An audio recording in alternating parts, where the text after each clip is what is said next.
The Hidden History of the Human Race, Part 5. You're listening to Brothers of the Serpent podcast.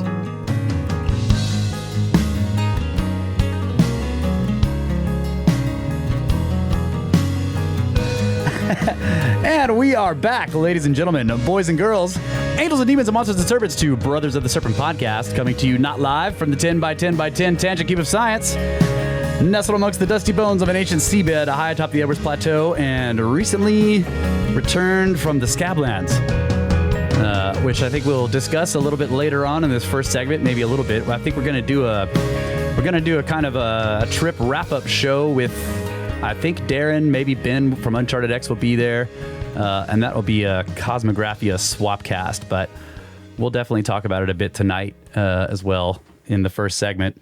We got a couple of news stories for you guys as well, and yeah, glad to be back. You know, we missed last week because of the trip. We tried to set up a time to be able to record a show that would drop during the week, but we just weren't able to do it, so we had to take a break. But it was a great trip. And lots to talk about there, right? And, oh, yeah. And I got some good drone footage, which I haven't been able to show anybody yet. So once I get the equipment to be able to pull it off, I lost my little USB thing that you use to read the cards. I can't find it. Oh, the adapter? Yeah. So probably have one somewhere. Yeah, well, I ordered one, so it'll be here on Friday. And some other drone equipment that I realized I needed while we were there that I didn't have, that Ben had.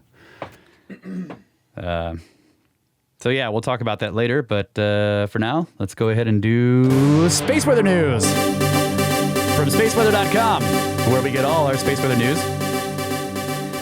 CME sparks strong geomagnetic storm. Earth's magnetic field is still reverberating from a CME impact during the early hours of May the 12th. The solar storm cloud struck at approximately 6:30 UT, setting the stage for a strong geomagnetic storm. At its peak, the disturbance registered G3 on NOAA storm scales, making it the strongest geomagnetic storm of young solar cycle 25.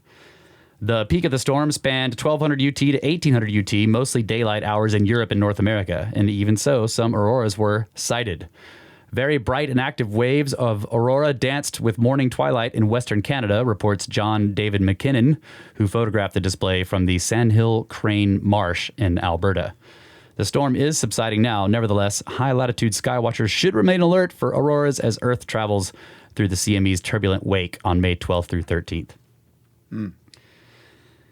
And it's a little thing here about sunset planets. When the sun goes down tonight, step outside and look west. Mercury and Venus are emerging from the glare of the sun, and you can see them in the twilight sky. Chester sends this picture from Mollusk in Virginia, and there is a picture of both Mercury and Venus in the sunset sky. It's really cool looking. And he says, I managed to catch Venus just before she disappeared into a low-hanging cloud bank. Mercury was much higher in the sky. So tonight and tomorrow are dates of special interest. On May 12th, a super skinny crescent moon skims past Venus only about half a degree away. A clear view of the horizon will be needed to see the conjunction. And then on May 13th, the moon will visit Mercury. Coincidentally, Mercury's sodium tail will be at its brightest on May 13th, which is a rare photo op indeed. That sounds cool. Mercury has a sodium tail. I don't think I've ever heard that before. I haven't heard that before either. Current conditions, solar wind speed relatively high, 509 kilometers per second, and the density is low, 3.1 protons per cubic centimeter. I do think I'm starting to see a correlation with this. If the wind speed is high, the density is low, and vice versa. Sunspot number right now is 31. Let's see, neutron count is 8.7% plus, above the space age average, which is rated as high. But it's going down. Yeah, but it is going down, you're right. And the KP index right now is 3, which is rated at quiet, but the 24-hour max was 7, which is rated at strong. So I guess that's... Have we had a 7 since we started No, that number? never. That's the highest one. Yeah. Cool. Hot. Yep, so that's your space weather Hot news. off the presses. Hot off the press from spaceweather.com. And crypto update, Bitcoin right now, just changed, down to $49,928.70. But Ethereum has gone up to $3,934.40. We can spin Bitcoin in space and nobody will get mad. All right, well, So I have a story about dark matter. Yes. And the issue with dark matter, according to this scientist, not sure who it is, actually. Scientist? Scientist? This is kind of an opinion piece. But the point is, the main idea is that they're comparing, the various observations. Oh, wait. Before you get started, sorry, Watcher put some good stuff up here. Solar radiation pushes neutral atoms away from Mercury, creating a comet-like tail behind it. The main component of the tail is sodium, which has been detected beyond 24 million kilometers away from the planet. This sodium tail expands rapidly to a diameter of about 20,000 kilometers at a distance of 17,500 kilometers from the planet. Cool, Watcher. Thank you. Yeah, I guess the sun's blowing it away from it. It's really interesting. So this is by a person named, I don't know, I'm not sure how to pronounce it, but Sabine Hassenfelder. Sabine. Yeah, I don't know. Anyway. Don't ask me, dude. I'm the wrong guy to ask on how to pronounce names. Anyway, it's a video. This is a transcript from a video, but I found it interesting. So, physicists have tried to measure dark matter particles since the mid-1980s, but no one's ever seen one. There have been a few anomalies in the data, but these have all gone away upon closer inspection. Instead, what's happened is that some astrophysical observations have become increasingly difficult to explain with the particle hypothesis. Before I get to the observations that particle dark matter doesn't explain, I'll first quickly summarize what it does explain, which are the reasons astrophysicists thought it exists in the first place. Historically, the first evidence for dark matter came from galaxy clusters. Galaxy clusters are made of a few hundred up to 1,000 or so galaxies that are held together by their gravitational pull. They move around each other, and how fast they move depends on the total mass of the cluster. The more mass, the faster the galaxies move. Turns out that galaxies in galaxy clusters move way too fast to explain this with the mass that we can attribute to the visible matter. So Fritz Zwicky conjectured in the 1930s that there must be more matter in galaxy clusters, just that we can't see it. He called it Dunkel Materie, which is dark matter. It's a similar story for galaxies. The velocity of a star which orbits around the center of a galaxy depends on the total mass within this orbit. But the stars in the outer parts of the galaxies just orbit too fast around the center. Their velocity should drop with distance to the center of the galaxy, but it doesn't. Instead, what? I was just thinking, I'm trying. Watcher, maybe you can check this for me, but I think our solar system does something similar to that. Like the outer planets, I think they move slower. They move slower, right? We don't have dark matter here, right? Yeah, that was my point. Thanks, Kyle. Okay, go ahead. Instead, the velocity of the stars becomes approximately constant at a far distance to the galactic center. This gives rise to the so-called flat rotation curves. Again, you can explain that by saying that there's dark matter in the galaxies. Then there is gravitational lensing. These are galaxies or galaxy clusters which bend light that comes from an object behind them. This object behind them then appears distorted, and from the amount of distortion you can infer the mass of the lens. Again, the visible matter just isn't enough to explain the observations. Then there's the temperature fluctuations in the cosmic microwave background. These fluctuations are what you see in this sky map, which we can't see. It's probably in the video. All the spots are deviations from the average temperature, which is about 2.7 Kelvin. The red spots are a little warmer, the blue spots a little colder than that of the average. Astrophysicists analyze the microwave background using its power spectrum, where the vertical axis is roughly the number of spots on the horizontal axis, and the horizontal axis is their size, with the larger sizes on the left and increasingly smaller spots to the right, blah, blah, blah, explaining the graph in the video. To explain the power spectrum, again, you need dark matter. And finally, there is large-scale distribution of galaxies and galaxy clusters and interstellar gas and so on, as we cannot see in the image from this computer simulation. Normal matter alone does not produce enough structure on short scales to fit the observations. And again, adding dark matter will fix the problem. So you see, dark matter was a simple idea that fit to a lot of observations, which is why it was such a good scientific explanation. But that was the status 20 years ago. And what's happened since is that observations have piled up that dark matter cannot explain. For example, particle dark matter predicts a density in the cores of small galaxies that peaks, whereas the observations say the distribution should be flat. I'm not actually sure what that means. But anyway. The density in the cores of small galaxies would peak, whereas observations show that it's flat. Is that what he said? Where the distribution is flat, yeah. Yeah. So there isn't a peak of density right at the core of very small galaxies. Okay. Which is what dark matter would predict. Okay. The dark matter theory would predict. Instead, the observations show that it's instead like of there being like a homogeneous. peak in the graph of the density, it's rather flat. Okay. Yeah. Cool.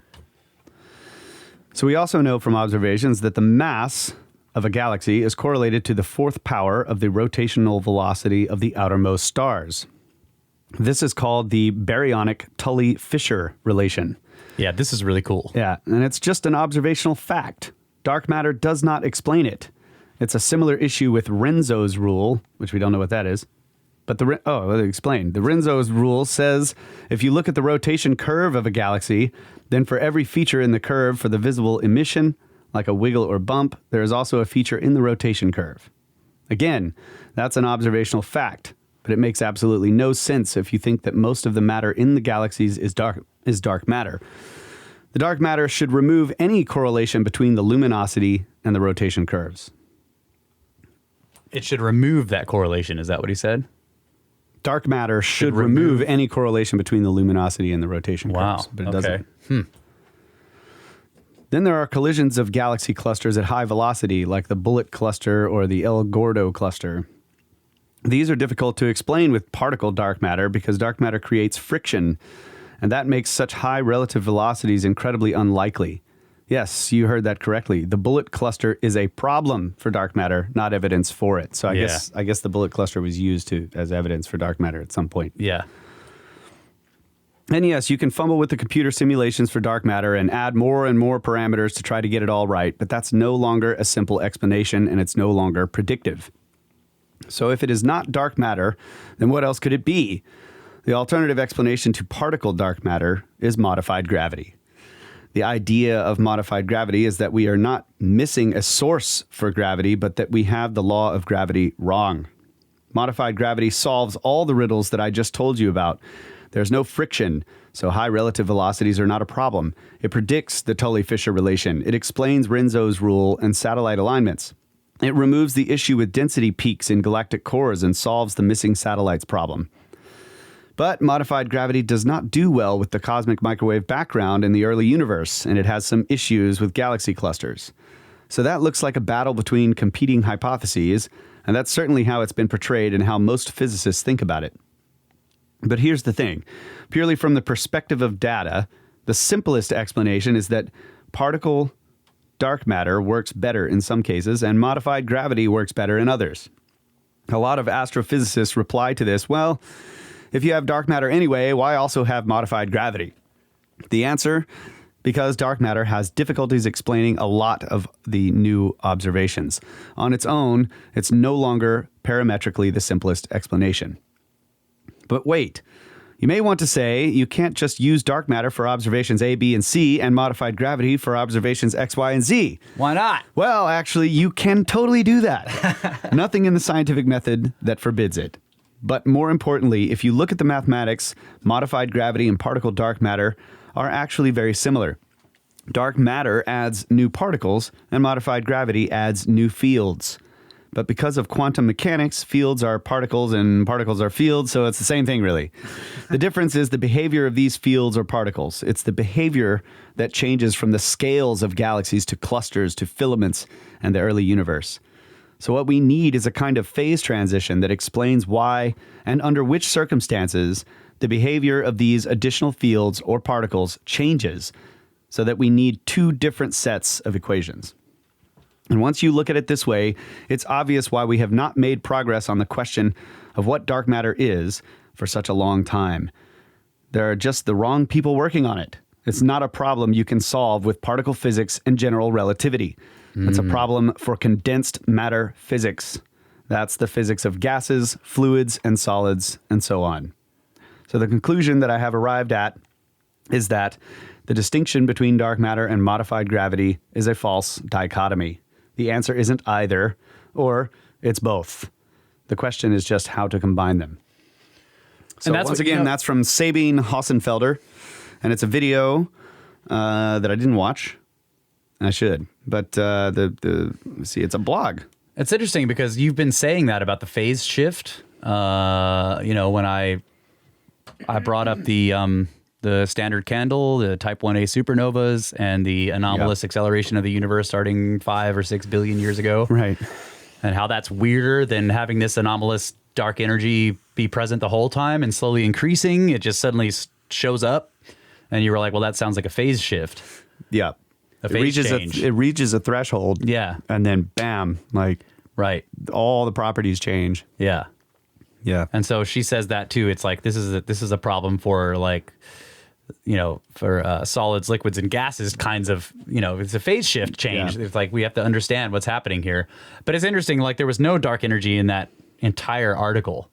And to me, the search for dark matter and dark energy are kind of connected, but maybe they're not in physicists' minds. I don't know.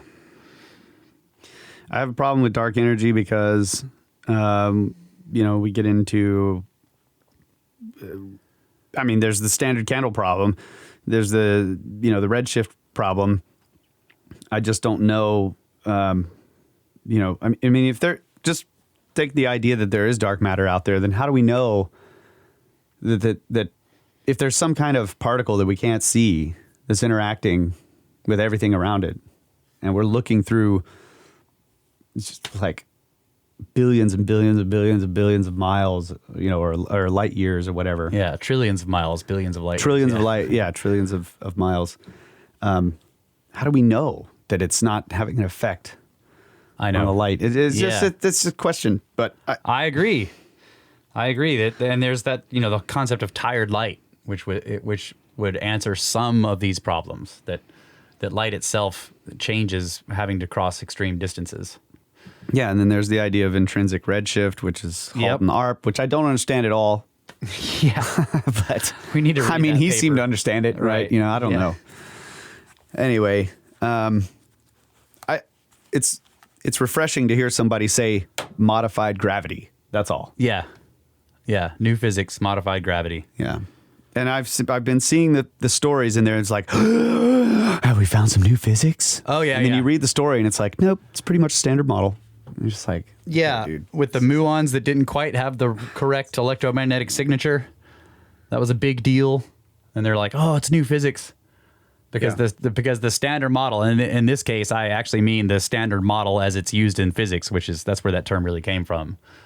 The standard model of particle physics did not predict the particular electromagnetic charge that they saw on muons in the LHC in some recent experiments. And people are implying that, well, maybe this means there's new physics. And again, that was Sean Carroll went through that and he was like, nope, no. I actually didn't add the watchers saying the article actually said we have the math for gravity wrong, and unless that was Kyle adding it in. I did not add that in. The only thing I added in was the parts about graphs and things we can't see in the video. Otherwise, they're That's right. verbatim. Yeah. And the other thing I heard was some physicists are still saying they have hopes for WIMPs. And I'm like, what? Come on. I thought that had been... Well, I've got hopes for WIMPs too. We want to... Yeah. Well... We want them to be a little... Yeah. Get a little swole. Yeah. Beef it up a bit. Start your workout now. Yeah, I thought the weakly interacting massive particle thing had been, they pretty much put that to bed. I guess you can't completely ever do that, right? But there was big hope that predicted particle in the standard model would turn out to be, at least a very large portion of what's called dark matter, and they never found them. Yeah. So, I don't know. Well, anyway, inching along in the state of physics. Yeah. So well, let's go right. on to some Mushrooms on Mars. exobiology here. Yeah. Yeah. So first one, this is from Popular Mechanics. Scientists believe these photos show mushrooms on Mars and proof of life. I mean, That's cool. in some cases, I look at these pictures, and you guys can easily find them. They're interesting. I don't know if I would say immediately that they're mushrooms, but I do like the way that these... So when you go through the article, the way these scientists talk about it. So here we go. Could there be mushrooms on Mars? In a new paper, an international team of scientists from countries including the U.S., France, and China have gathered and compared photographic evidence they claim shows fungus-like objects growing on the red planet. In their paper, which appears in Scientific Research Publishing's Advances in Microbiology, the scientists analyze images taken by NASA's Opportunity and Curiosity rovers, plus the Mars Reconnaissance Orbiter's Hearsay camera. The objects in question show chalky white, colored, spherical-shaped specimens, which the Mars Opportunity team initially said was a mineral called hematite. Later studies refuted the hematite claim, and soon some scientists coined the term Martian mushrooms to describe these mysterious objects because of how they resemble lichens and mushrooms, while in another study, fungi and lichen experts classified the spheres as puffballs, a white spherical fungus belonging to the phylum Basidiomycota, found on Earth. In the new paper, the scientists point to a set of Opportunity photos that shows 9 spheres increasing in size and an additional 12 spheres emerging from the soil over a 3-day sequence. The researchers claim Martian wind didn't uncover the amorphous spheres and that they expand in size or conversely change shape, move to new locations, and or wane in size and nearly disappear. So there's a before and after kind of, right? Wow. The scientists continue. Many of these ground-level spherical specimens also have stalks or have shed portions of their outer membranes, possibly crustose, and are surrounded by white chunks and fluffy spore-like material that may consist of leprose. Crustose and leprose are kinds of fungus surface textures where a crust or scales form and can flake away. So the presence of these peripheral parts is important, the scientists say, because it helps them make the case that what we're seeing really is fungus instead of simply some spherical rocks. Mushrooms grow and reproduce like gangbusters. It's one of the defining characteristics of the entire family of fungi. Small mushrooms grow in about a day, while large mushrooms can take up to 4 days. In their research, the scientists carefully document all the ways their proposed fungi change from one photo to the next.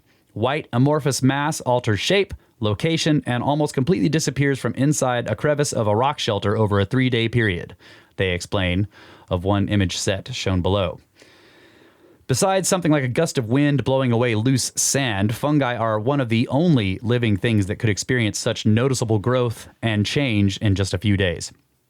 The scientists acknowledge the evidence they present isn't ironclad, and it seems to predict they seem to predict the scrutiny that will inevitably come with their paper, writing that similarities in morphology are not proof of life.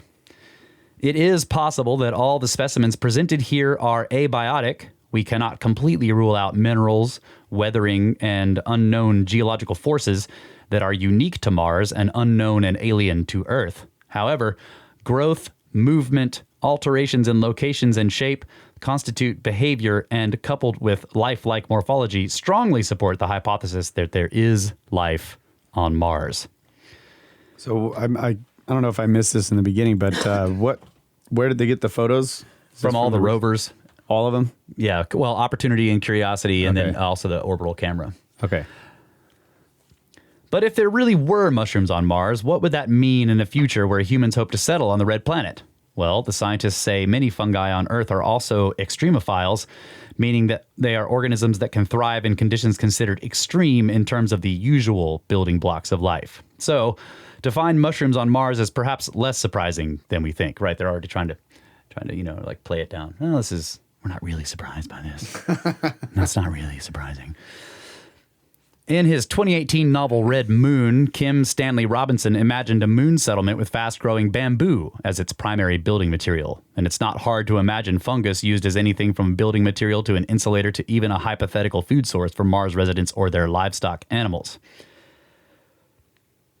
And I think that's the end of the article. That's a weird. Do you have 2 of them? Yeah, so I had that one was from Popular Mechanics. basically about the shrooms. And then this one I followed up some links, and this one's from Mysterious Universe's website, which is fantastic for all kinds of interesting Fortiana. And this one's called Martian Mushrooms and Photos, but there's much more weirdness on the surface of Mars. And this is by Nick Redfern, who we still need to get on the show sometime. This dude's written a lot of great books. So he says, many of you will have read the very recent stories concerning nothing less than mushrooms on Mars. And Mysterious Universe's Paul Seaburn put together a good, solid summary of the data so far. Yeah, and I did read that, but I thought I wanted to read the Popular Mechanics article of it. But yes, Mysterious Universe also has an article on the mushrooms themselves.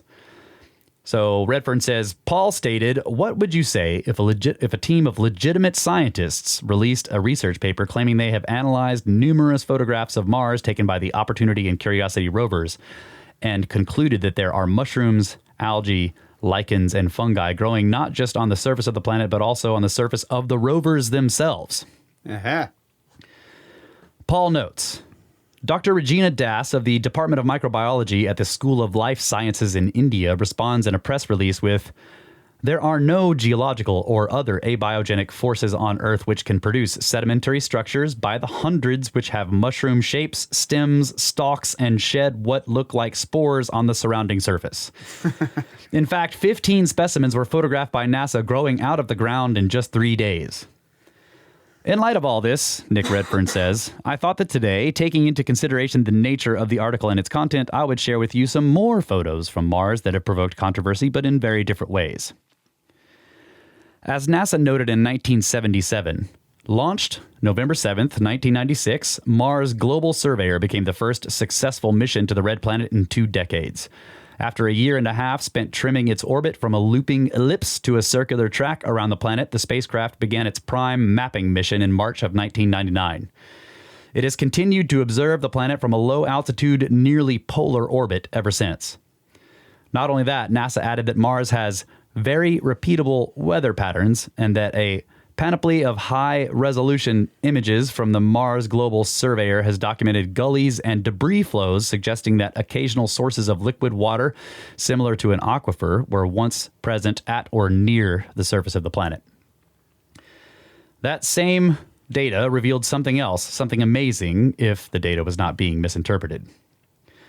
Tucked away among a wealth of less controversial images from the Mars Global Surveyor were a number of astounding images that appeared to show nothing less than vast areas of vegetation, trees even. They looked eerily like what on Earth are termed banyan trees. They are essentially trees that grow and thrive by living on other trees. It wasn't long before the media and the late Arthur C. Clarke caught wind of these extraordinary photographs and what they seemed to show.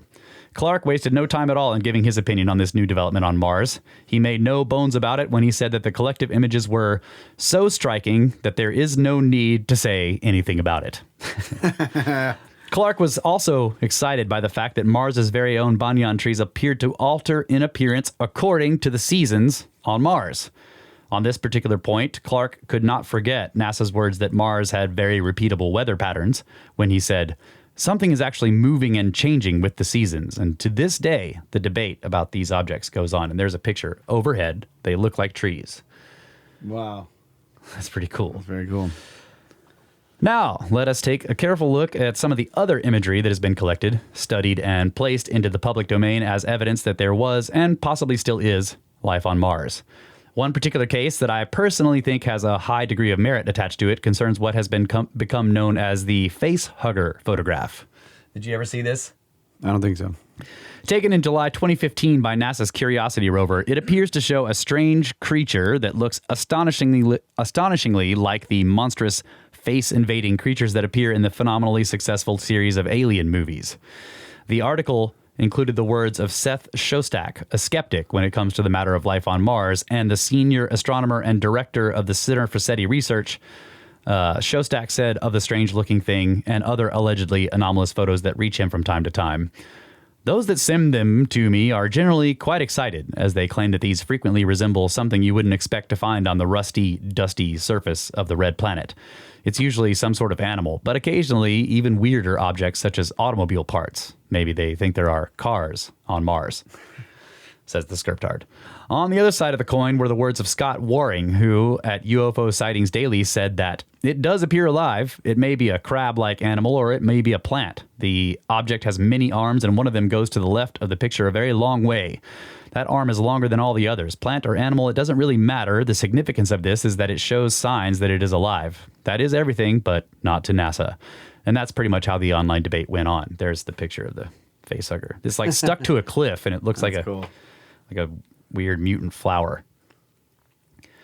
Now on to a certain face on Mars. And no, this is not the face that just about everyone has heard about and seen in NASA's very own pictures. Rather, the other, far lesser known face. A photo taken in the Libia Montes area, a ring of mountains on Mars by the Mars Global Surveyor, appears to show a large face with a pointed chin, a pair of eyes, and a nose, and nostrils. And a crown. Yes, and also what appears to be crown-like headgear, hence the name that has been attached to it, whatever it may be. Pareidolia? Certainly could be. The mysteries of Mars and the attendant photos continue to provoke controversy. So That's really cool. I've never seen that face. Yeah.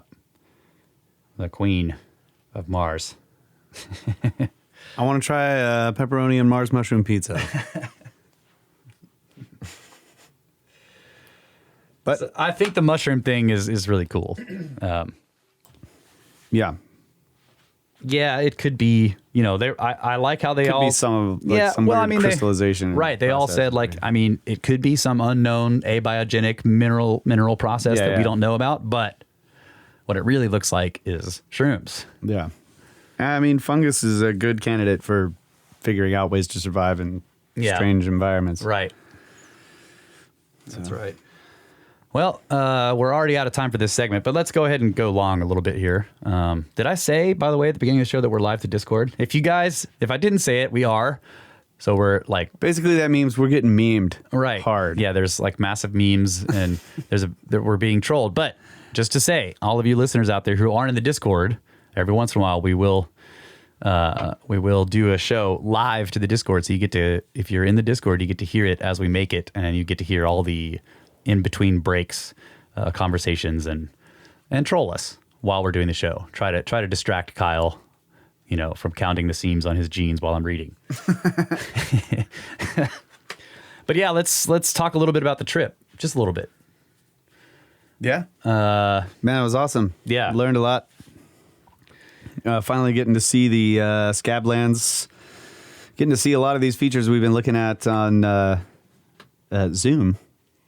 Looking at in slides and actually seeing them like in real life and seeing the scale is just it's unimaginable. The impossible the scale of this flood that took place. And Potholes Cataract, the Grand Coulee, what was that place where it was incredibly windy? Was that Potholes? Yeah. I mean, I took a video of that, but it was it's impossible to convey. Like, you walk up to that cliff and you can hear the wind, but when you get up there and you're actually trying to look over the edge, the wind coming up that straight up and down cliff that you're standing at is so intense that it's scary. I like to walk right up to the edges and look down, but on that one, it was almost impossible to do because the wind was blowing you around and it was dangerous. Yeah.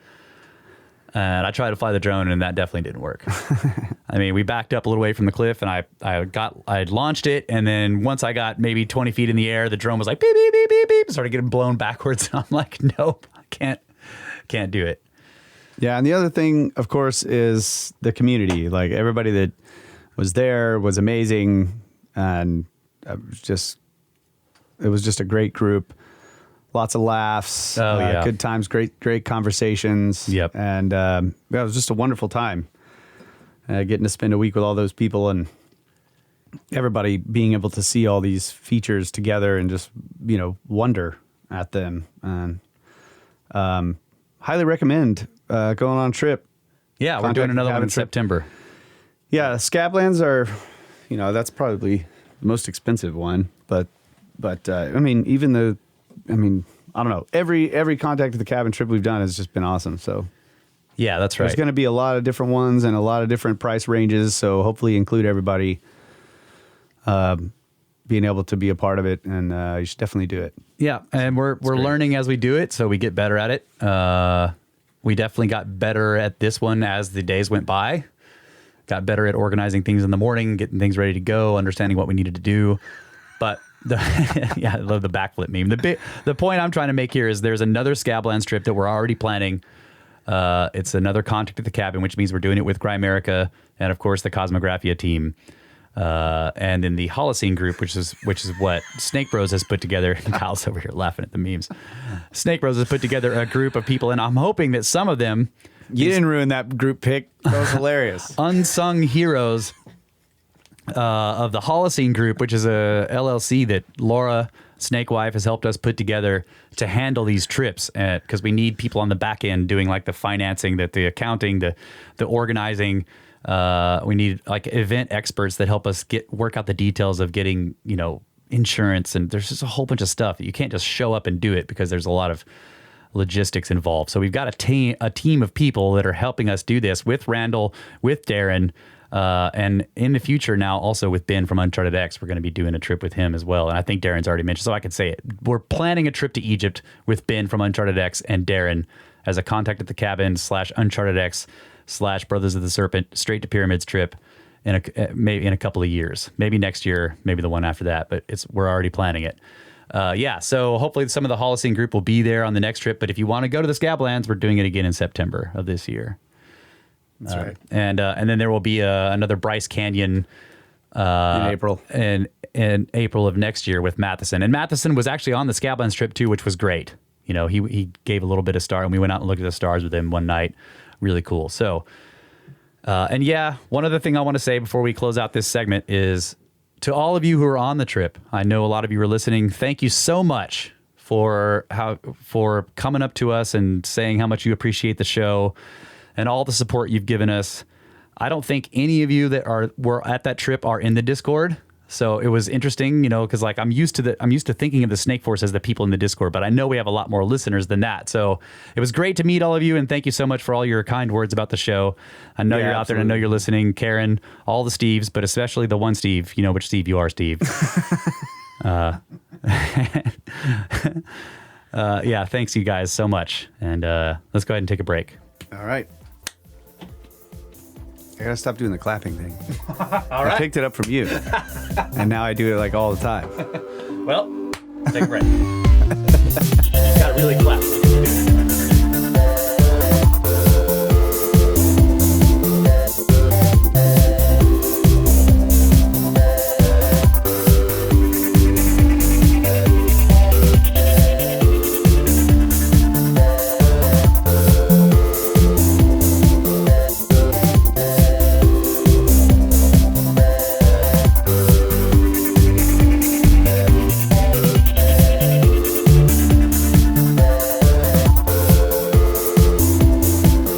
Back, ladies and gentlemen, Brothers of the Serpent podcast, live but not live on the Discord. Actually, we are live on the Discord, being trolled relentlessly. That's right. By the trolls. Thank you for that.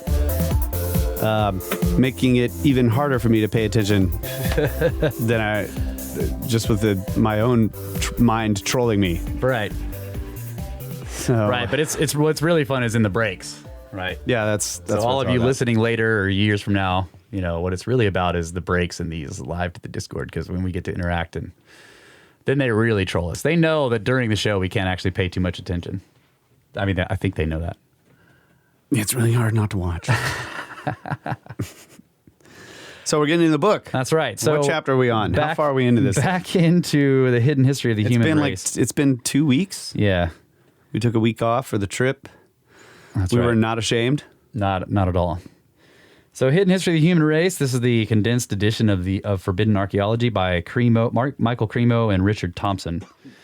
And last episode, we finished up with the Huatulco findings, Virginia Steen McIntyre, and those artifacts, some of which qualified as almost Neolithic in quality, which would put them at really high quality points. Dated to as far back as 250,000 years ago, and these were in Mexico, so unacceptable to the standard model. So the next section here is Sandia Cave in New Mexico. So Mexico to New Mexico. And yeah, I guess we're almost halfway through the book. Page 100 of 242. I did get some comments of people asking, can I mention page numbers for people who want to follow along? So this is page 100 of the Kindle version. Sandia Cave, New Mexico. In 1975, Virginia Steen McIntyre learned of the existence of another site with an impossibly early date for stone tools in North America, Sandia Cave in New Mexico of the U.S., where the implements of advanced type Folsom points were discovered beneath a layer of stalagmite, considered to be 250,000 years old. Wow. In a letter to Henry P. Schwartz, the Canadian geologist who had dated the stalagmite, Virginia Steen McIntyre wrote in July 10th of 1976, I can't remember if it was you or one of your colleagues I talked to at the 1975 Penrose Conference. The fellow I spoke to as we waited in line for lunch mentioned a uranium series date on the stalagmite layer above artifacts at Sandia Cave that was very upsetting to him. It disagreed violently with the commonly held hypothesis for the date of entry of man into the New World. When he mentioned a date of 250,000 years or thereabouts, I nearly dropped my tray. Not so much in shock at the age, but that this date agreed so well with the dates we have on a controversial early man site in central Mexico. Needless to say, I'd be interested to learn more about your date and your feelings about it. And according to Steen McIntyre, she did not receive an answer to this letter. After writing to the chief archaeological investigator at the Sandia site for information about the dating, Steen McIntyre received this reply. I hope you don't use this can of worms to prove anything until after we have had a chance to evaluate it. So yeah, the guy wrote back and was like, yeah, don't even talk about this until we've had a chance to look at the data. Steen McIntyre sent us some reports and photos of the Sandia artifacts and said in an accompanying note, the geochemists are sure of their date, but archaeologists have convinced them the artifacts and charcoal lenses beneath the travertine are the result of rodent activity. But what about the artifacts cemented into the crust? So yeah, classic there. The geologists, or she said, as she says, the geochemists, right? So she is one of these. The same thing happens at Weatlaco. They're geologists, geochemists. They're sent down to evaluate the strata surrounding the layers that contain the artifacts. And they pick the weakest evidence or something to attack. Well, they get really strong evidence, and they're also not quite sure what they're doing. It's almost not a double blind, but they're not necessarily told. They're just sent samples, Okay, right? Gotcha. They're just sent samples, and they're like, "Can you get us some dates on this tephra, this volcanic layer that's above the layer that they found the artifacts in Weatlaco, right?" So they do 4 different kinds of testing, from core samples and a whole bunch of other stuff, and they come up with dates, a range of dates, but the median age is, and they're like, well, okay, 250,000 years old, and then the archaeologists who are in charge of the site freak out. But the geologists are like, our dates are sound. Like, I'm sorry, Yeah. But the science is good. And I talked about this in a really early episode. Much later on, somebody was doing a documentary on Weatlaco, and they managed to get a hold of some of the cores that had been taken from the site because now it's underwater. But the cores were preserved. And they managed to get a hold of some of the cores, and they sent samples of the cores to a physicist who has a lab. And it specializes in, and he built the equipment himself, and it specializes in doing a very specific kind of uranium series dating that uses like uranium, thorium, helium, or something like that. It uses 3 markers to try to really narrow it down and shrink the margins of error. And, the physicist was like, yeah, like I got ancient dates. I'm sorry that this upsets them, but the physics is sound and, they just need to get out of my lab. Yeah. Right.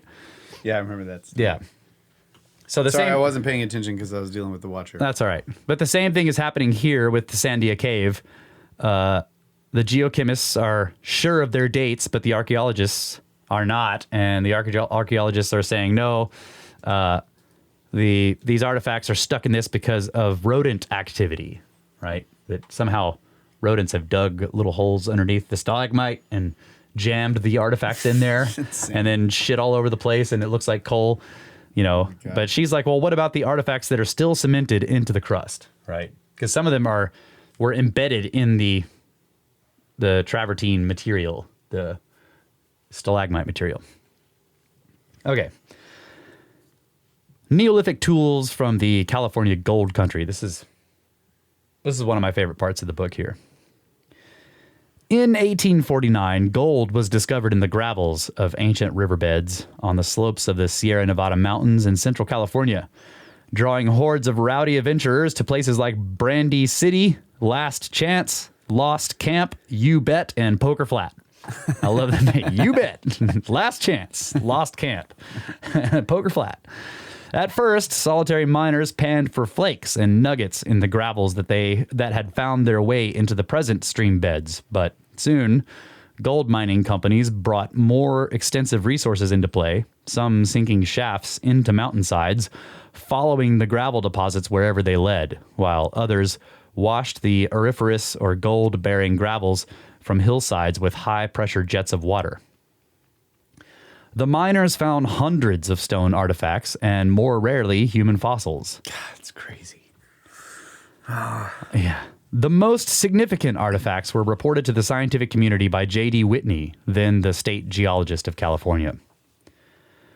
The artifacts from surface deposits and hydraulic mining were of doubtful age, but the artifacts from deep mine shafts and tunnels could be more accurately or securely dated. J.D. Whitney thought the geological evidence indicated the auriferous gravels were at least Pliocene in age, but modern geologists think some of the gravel deposits are from the Eocene.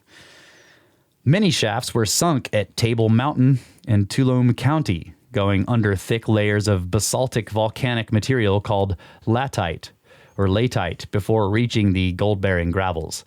In some cases, the shafts extended horizontally for hundreds of feet beneath the latite cap.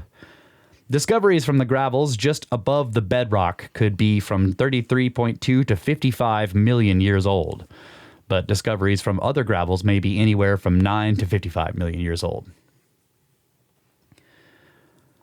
Whitney personally examined a collection of Tuolumne Table Mountain artifacts belonging to Dr. Perez Snell of Sonora, California. Snell's collection included spearheads and other implements. There is not much information about the discoverers or original stratigraphic positions of these implements. There was, however, one exception. This was, wrote Whitney, a stone muller, or some kind of utensil which had apparently been used for grinding. Dr. Snell informed Whitney that he took it with his own hands from a carload of dirt coming out from under Table Mountain. A human jaw inspected by Whitney was also present in the collection of Dr. Snell. The jaw was given to Dr. Snell by miners who claimed that the jaw came from the gravels beneath the latite cap at Table Mountain in Tuolumne County. A better documented discovery from Table Mountain was made by Mr. Albert G. Walton, one of the owners of the Valentine claim. Walton found a stone mortar, 15 inches in diameter, in gold-bearing gravels 180 feet below the surface and also beneath the latite cap. Significantly, the find of the mortar occurred in a drift, a mine passageway leading horizontally from the bottom of the main vertical shaft of the Valentine mine. This tends to rule out the possibility that the mortar might have fallen in from above. And a piece of fossil human skull was also recovered from the Valentine mine. So you got a shaft going straight down, and at the bottom of the shaft, they've got a drift going in, right? And the drift had gone in deep enough to where it was 180 feet below the surface above, and that's where they find the mortar, along with a piece of a skull. William J. Sinclair suggested that many of the drift tunnels from other mines near the Valentine shaft were connected. So perhaps the mortar had entered through one of these other tunnels. But Sinclair admitted that when he visited the area in 1902, he was not even able to find the Valentine shaft. Sinclair simply used his unsupported suggestion to dismiss Walton's report of his discovery. Operating in this manner, one could find good reason to dismiss any paleoanthropological discovery ever made. Another find at Table Mountain was reported by James Carvin in 1871. This is to certify that I, the undersigned, did about the year 1858 dig out of some mining claims known as the Stanislaus Company situated in Table Mountain in Tuolumne County, opposite O'Byrne's Ferry on the Stanislaus River, a stone hatchet. The above relic was found from 60 to 75 feet from the surface in gravel under the basalt and about 300 feet from the mouth of the tunnel. There were also some mortars found at about the same time and place. So I guess that's like a, what is that called, an affidavit? Like they write it out and sign it, and it's notarized? Yeah. That was a quote. Yeah, so in 1870, Oliver W. Stevens submitted the following notarized affidavit. Yeah, okay. I, the undersigned, did about the year 1853 visit the Sonora Tunnel, situated at and in Table Mountain, about 1/2 a mile north and west of Shaw's Flat, and at that time there was a carload of auriferous gravel coming out of said Sonora Tunnel. And I, the undersigned, did pick out of said gravel, which came from under the basalt and out of the tunnel about 200 feet in, at the depth of about 125 feet, a mastodon tooth. And at the same time, I found with it some relic that resembled a large stone bead made perhaps of alabaster. The bead, if from the gravel, is at least 9 million years old and perhaps as much as 55 million years old. Which is interesting, too, that there's a mastodon tooth down there. So to me, some of this implies catastrophic resurfacing of the whole planet, right? Not necessarily that these layers are that old, because they're beneath a mountain, right? But that's what I'm thinking. Yeah, I want to look at this Table Mountain. Yeah, he's got a little diagram here, and it's hard to see in Kindle, but the drifts are way down here at the bottom, and they're looking at this paleo surface. That's where the gravels are. It's just reminding me of Velikovsky, right? The mountain gets shoved up over top of something else. Yes, and it's a butte, right? You can see the way it's like got straight sides. So, I don't know. So it's been eroded away as well. Right. That's right. I lost my place here. Okay. William J. Sinclair objected that the circumstances of discovery were not clear enough. But in the cases of many accepted discoveries, the circumstances of discovery are similar to that of this marble bead. For example, that Border Cave in South Africa. Homo sapiens fossils were taken from piles of rock excavated from mines years earlier. The fossils were then assigned dates of about 100,000 years, principally because of their association with the excavated rock. If Sinclair's strict standards were to be applied to such finds, they would also have to be rejected. But they fit the model, right? So no rejection necessary. Right, yeah. And I know we're kind of... So annoying.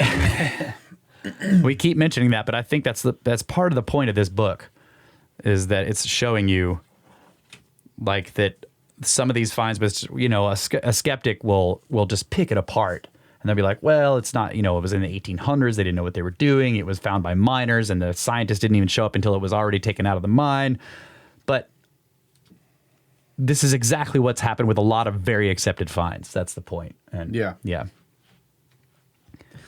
Like Anzac 1, for example. Anzac 1 is a great one. Yeah. Even though that's still a little controversial, but yeah, that one's, you know, it's caused controversy, but not like these. But yeah, you're right. It's accepted in terms of it being a Clovis person. Yeah. Okay. In 1870, Llewellyn Pierce gave the following written testimony. I, the undersigned, have this day given to Mr. C. D. Voy to be preserved in his collection of ancient stone relics a certain stone mortar, which has evidently been made by human hands, which was dug up by me about the year 1862 under Table Mountain in gravel at a depth of about 200 feet from the surface under the basalt, which was over 60 feet deep and about 1,800 feet in from the mouth of the tunnel. That's amazing. Found in the claim known as the Boston Tunnel Company. And the gravels that yielded this mortar are 33 to 55 million years old, according to standard model geology. Yeah, so I mean, it's not hard to fathom a volcanic eruption or whatever that pushes the basalt out over top of, you know, say this happened just prior to the Younger Dryas. Yeah. And so you get this massive basalt layer, 60 feet thick. And then you have the floods that eroded away. Yeah. And so you're left with this remnant that looks really old, and Yeah. Right. it's 12,000 something, maybe it was Pulse 1A. Yeah, washed I see what away. you're saying. Yeah, so that the whole formation, which is like a butte mountain, they're calling it a mountain, but it's really a giant mesa or butte. Yeah. And it's got a pinnacle next to it too. It's really cool looking if you look at pictures of it. But they're digging down at this layer that's like right, the basalt is there, and kind of right somewhere underneath the basalt is this paleo surface. Yeah, it's river gravels. Yeah. Yeah, and I mean, we kind of looked at this at the Scablands, right? The whole Columbia, didn't the entire, like Randall was telling us, that the entire Columbia River got moved by it was displaced when all that basalt flowed out that made that entire Scablands area. The river used to move. So deep underneath that basalt somewhere is the ancient the river old bed. river. Yeah. Wow. Huh. But there in the Scablands there was a place where the basalt that flowed out who knows how long ago. I don't know how old I they think think it is. what he said was it was between, like, there were multiple flows because there's multiple stages. Many layers. But it was between like 6 to 17 million years, right? So there was all these flows through that period of time or something. So Yeah. they think that the last one was like 6 million years ago. Okay. Yeah. And at the edge somewhere you start to see granite showing up in the bedrock, right? Yeah.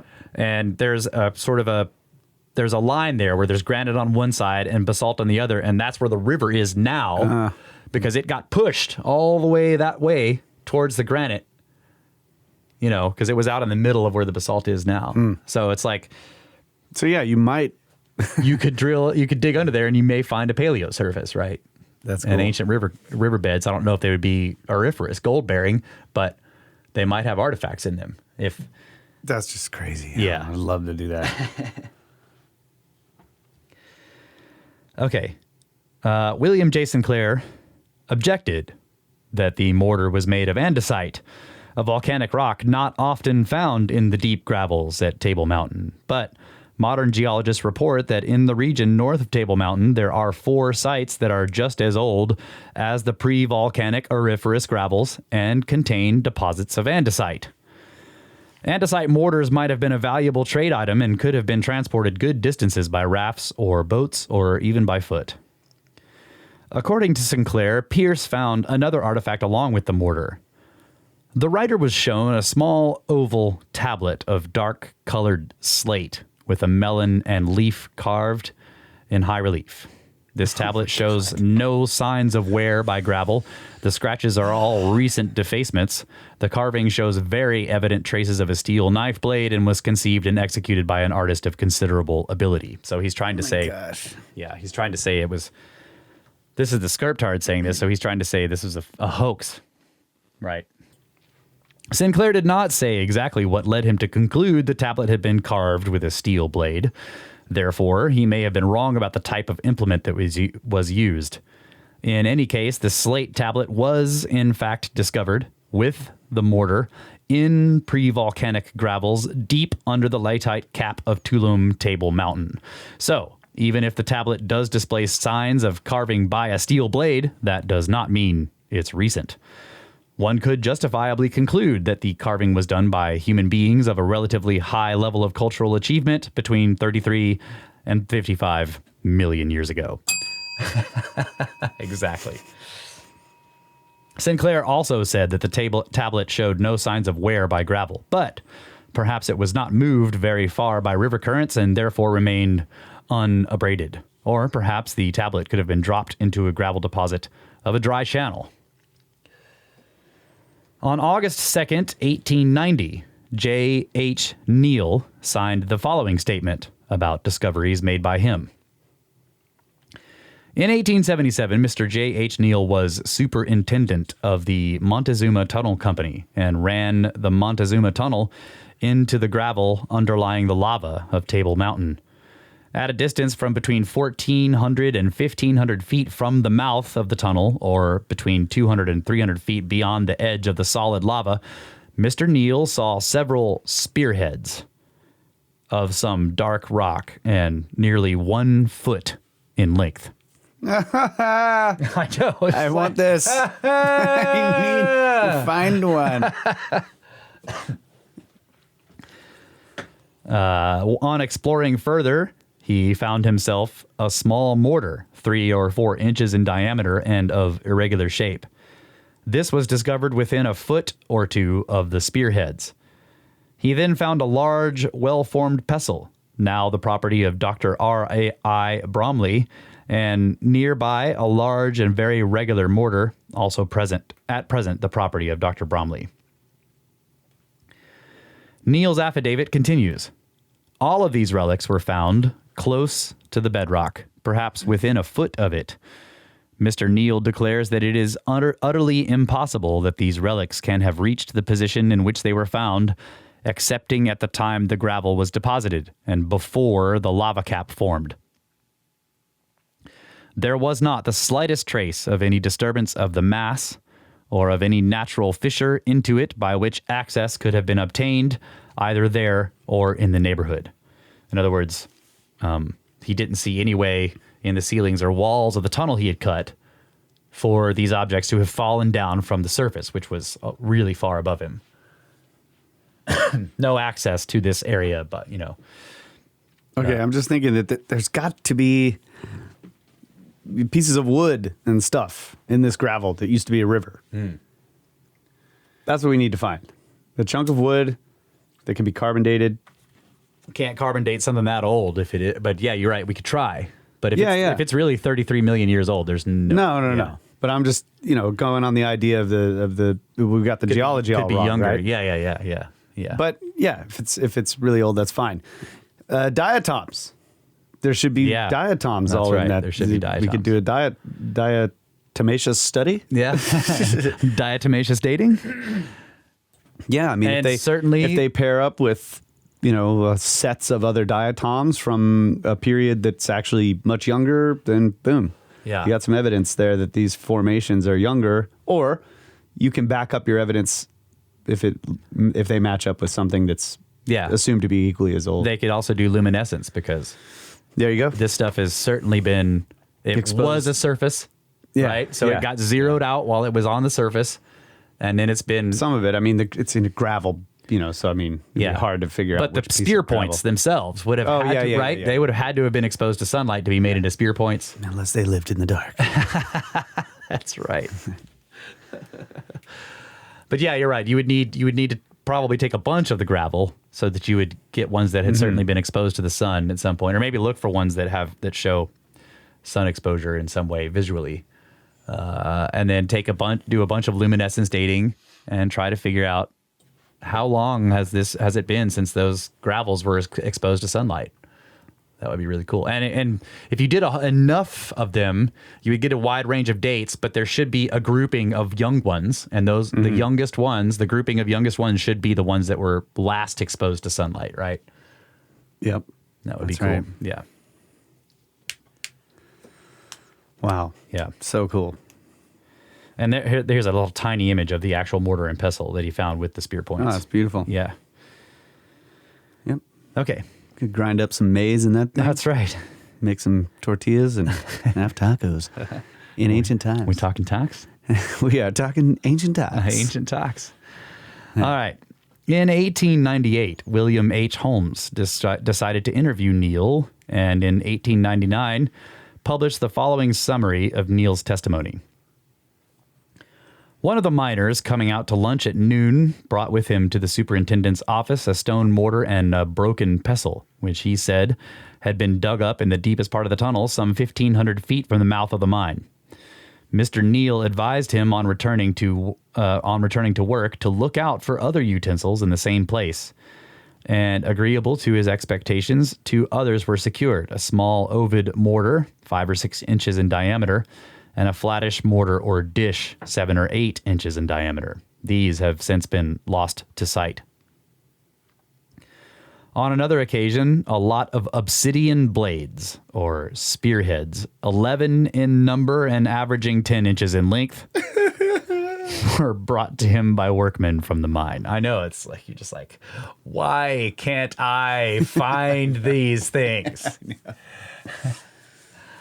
God, 11 10-inch obsidian spear points. Yeah. The accounts differ. Holmes said about Neil, in his conversation with me, he did not claim to have been in the mine when the finds were made. This might be interpreted to mean that Neil had lied in his original statement, but the just quoted passages from Holmes are not the words of Neil, but of Holmes, who said Neil's statements written down in my notebook during and immediately following the interview were to the following effect. It is debatable whether one should place more confidence in Holmes's indirect summary of Neil's words than in Neil's own notarized affidavit, signed by him. Significantly, we have no confirmation from Neil himself that Holmes's version of their conversation was correct. That Holmes may have been mistaken is certainly indicated by a subsequent interview with Neil conducted by William J. Sinclair in 1902. Summarizing Neil's remarks, Sinclair wrote, "A certain miner working on the day shift in the Montezuma tunnel brought out a stone dish or platter about 2 inches thick. This miner named Joe was advised to look for more in the same place, and Mr. Neil went on the night shift and in excavating to set up timber, hooked up one of the obsidian spear points. With the exception of the one brought out by Joe, all of the implements were found personally by Mr. Neil at one time in a space about 6 feet in diameter on the shore of the channel. The implements were in gravel close to the bedrock and were mixed with a substance like charcoal." I wonder if that implies that there was a fire there. Yeah. But this was But a purposeful one. This was before carbon dating, right? Yes, this is in the late 1800s. Yeah. Yeah. Before everything except for relative dating. Which This was during the affidavit hoax fad. You know what I mean? Hey guys, We need a hoax fad jingle, right? We need it.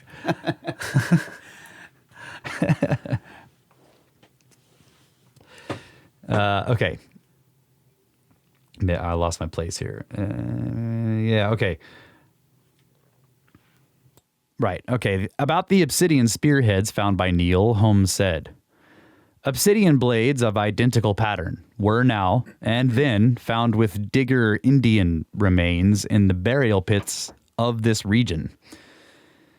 The inference to be drawn from these facts is that the implements brought to Mr. Neil had been obtained from one of the burial places in the vicinity by the miners."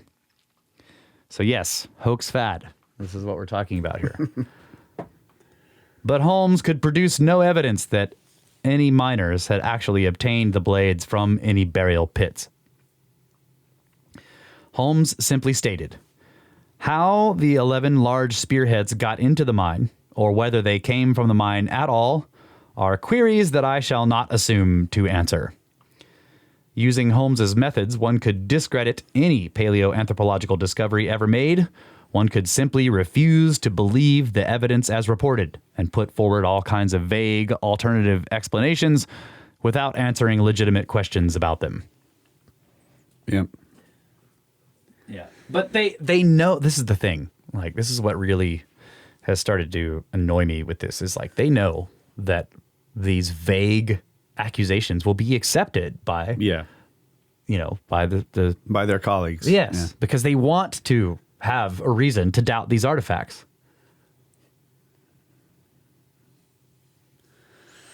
Yeah. I don't know. I mean, can we spend a minute here just being mad? I've been mad this whole time. All right. Yeah. We're we're all mad. The whole Discord is mad. Everybody's mad. So we should take a break and be mad. Right? Unless you have something further mad to say. It sounded like I was interrupting you. That's so dirty. Yes, exactly. Yeah. All right. Snakes!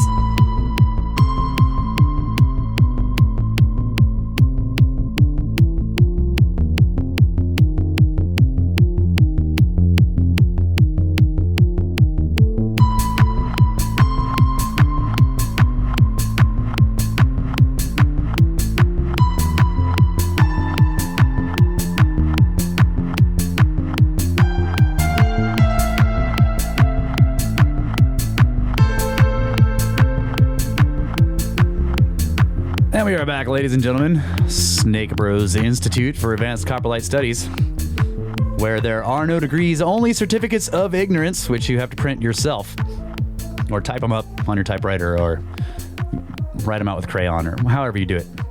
Knit them together, like Anne. Just knit the whole thing. She probably has a knitted certificate of ignorance hanging from her wall somewhere. It's probably beautiful. Like, yeah, so hidden history of the human race, and we are still looking at the finds from the mines under Table Mountain. So Holmes further wrote about these obsidian implements. That these came from the bed of a tertiary torrent seems highly improbable, for how could a cache of 11 slender, leaf-like implements remain unscattered under these conditions? How could fragile glass blades stand the crushing and grinding of a torrent bed? Or how could so large a number of brittle blades remain unbroken under the pick of the miner working in a dark tunnel? But one can imagine many circumstances in which a cache of implements might have remained undamaged in the bed of a tertiary stream. Let us suppose that in tertiary times, a trading party, while crossing or navigating a stream, lost a number of obsidian blades securely wrapped in hide or cloth. The package of obsidian blades may have been rather quickly covered by gravel in a deep hole in the stream bed and remained there relatively undamaged until recovered tens of millions of years later. As to how the implements could have remained unbroken as they were being uncovered, that poses no insuperable difficulties. As soon as Neil became aware of the blades, he could have, and apparently did, exercise sufficient caution to preserve the obsidian implements intact. Maybe he even did break some of them. Okay, so I don't know if I missed this being distracted by the trolling, but it would be really hard to believe that these artifacts in gravel could, over 10 million years, with all the isostatic change and everything that's happened, not be compressed and bent, broken, Fractured, yeah. You know, I mean, so it really does suggest that they're younger because they're so fragile. Obsidian, Yeah. I mean, fragile. Glass, yeah. I mean, with it's amazing enough that the pressure from the basalt didn't break them. Yeah, I thought about this too. Like, I just don't. But I mean, think of it, the crustal drift that's happening over that period of time.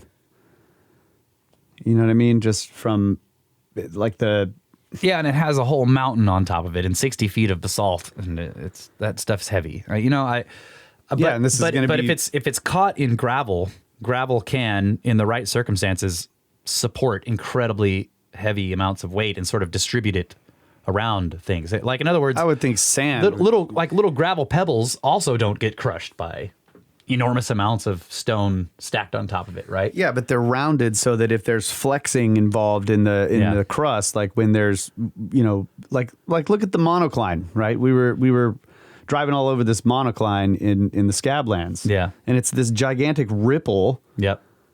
So the layers are getting bent and distorted by pressures that are being exerted on them from the from the plates. Yeah. But that was just, I mean, that is action that has been taking place over hundreds of millions of years, according to the standard model of geology. well, the basalt layers were only 17 million years old. Yeah, that's true. So it happened to them. That's what I'm saying. It just, obviously it doesn't happen everywhere all the time, but the point is just in the last, like, how much you think about the isostatic change, right? Like between ice ages. Yeah. And so if the ice recedes, when all that weight is removed off of some of it, it tries to rise up. And so there's a little flexing and bending. And I guess these are only 10 inches long. So it's like, maybe it doesn't. It seems harder to believe that they would be whole in that period, in that amount of time. Yeah. As opposed to being fairly recent. And that we've just got What's interesting also to me, and this is never mentioned in the book as far as I know, is why there seem to be so many artifacts found in this particular context. And I mean, I'm thinking like, well, why are we there? We're there because there's gold in that gravel. And I just wonder if the people that left those artifacts were also there for that reason. Well, it seems apparent that they were there because there was water. Yeah. But these artifacts were found in the gravel of the river. So it's but that's, But I mean, gold is that, you can, even if you're primitive, you can still work it because you can pound it into shape with stones and flatten it out, and it's beautiful. Yeah, surely they use it if they found it. Ornamental, and you can trade it. But you find artifacts in river gravels now all the time. Yeah. It's a very common place to find stone artifacts because that's where they lived and hunted. Because it's washing out into it, right? Well, no, because they lived and hunted and around these bodies of water. The bodies of water were like their roads. Yeah. You didn't ever stray very far from a body of water. Right. That's where they lived. Because if you're just talking about, butt flaps, like you can't just like go off in a direction where there's no water and just wander miles and miles out there Without like water skins or something. Something holding a lot of water. It's dangerous, right? Because you're going and you don't know how long it's going to take to get back, and what if something holds you up, or you can't get to water. Right. So, I don't know. Well, I was just trying to think about it. I'm just like, it's interesting because, but you're right. It could be just because it's a river. But these were certainly gold-bearing gravels when it was a surface as well. I mean, yeah, absolutely. I wouldn't be surprised if they were gold artifacts. Okay. But yeah, good questions. It is. I agree. So you're kind of saying that the Scriptard's got a point about why aren't they broken? Yeah, I guess Sort so. of. I mean, I would just say in terms of probability, right? The longer it's there, the more likely it's going to be broken. From geologic Especially forces. if they're like a foot long. It's like and the bigger they are, Yeah. right? The longer it's there and the longer they are. And the more fragile the material. So you're dealing with obsidian, and they're 10 inches long. And they're there for 10 million years. It's like that. If they were only there for 12,000 years, it's like easier to believe that they didn't get broken by geological forces. Yeah. Okay. I mean, look at this. Yeah, we are. I don't want to go that old. I was just thinking about the shells, right? The shell fossils that we find that are just like flattened. Yeah, yes, that's right. Yeah. From Or these geological forces. obviously deformed, even if they're not. Yeah, that's right. All right. Got a point on your head. I'm skirping. In a paper read before the American Geological Society in 1891, geologist George F. Becker said, "It would have been more satisfactory to me individually if I had myself dug out these implements." Well, yeah. I think everybody who likes to find artifacts feels that way, buddy. I would have liked to have found these, is basically what he's saying. But I am unable to discover any reason why Mr. Neal's statement is not exactly as good as evidence to the rest of the world as my own would be. He was as competent as I to detect any fissure from the surface or any ancient workings, which the miner recognizes instantly and dreads profoundly. Someone may possibly suggest that Mr. Neal's workmen planted the implements, but no one familiar with mining will entertain such a suggestion for a moment. The auriferous gravel is hard picking. In large part, it requires blasting, and even a very incompetent supervisor could not possibly be deceived in this way. In short, there is, in my opinion, no escape from the conclusion that the implements mentioned in Mr. Neal's statement actually occurred near the bottom of the gravels, that they were deposited where they were found at the same time as the adjoining pebbles and matrix. So that's another point to consider. It's river gravel with river sediments, but it's so ancient and so compacted that it's basically like it's an agglomerate stone that has to be blasted in some cases. And so this guy is using that as an argument like, well, this is a good reason why they weren't planted, because you would have to somehow dig down to the almost to the bedrock through this stuff and then plant these artifacts down in there and then cover them back up and somehow cement the material back together where no one would notice, So although the tools discussed so far were found by miners, there is one case of a stone tool being found in place by a scientist. In 1891, George F. Becker told the American Geological Society that in the spring of 1869, geologist Clarence King, director of the Survey of the 40th Parallel, was conducting research at Table Mountain. At that time, he found a stone pestle firmly embedded in a deposit of gold-bearing gravel lying beneath the cap of basalt. The gravel deposit had only recently been exposed by erosion. Becker stated, Mr. King is perfectly sure this implement was in place and that it formed an original part of the gravels in which he found it. It is difficult to imagine a more satisfactory evidence than this of the occurrence of implements in the auriferous pre-glacial sub-basaltic gravels. From this description and the modern geological dating of the Table Mountain strata, it is apparent that the object was over 9 million years old. Even Holmes had to admit that the King pestle, which was placed in the collection of the Smithsonian Institution, may not be challenged with impunity.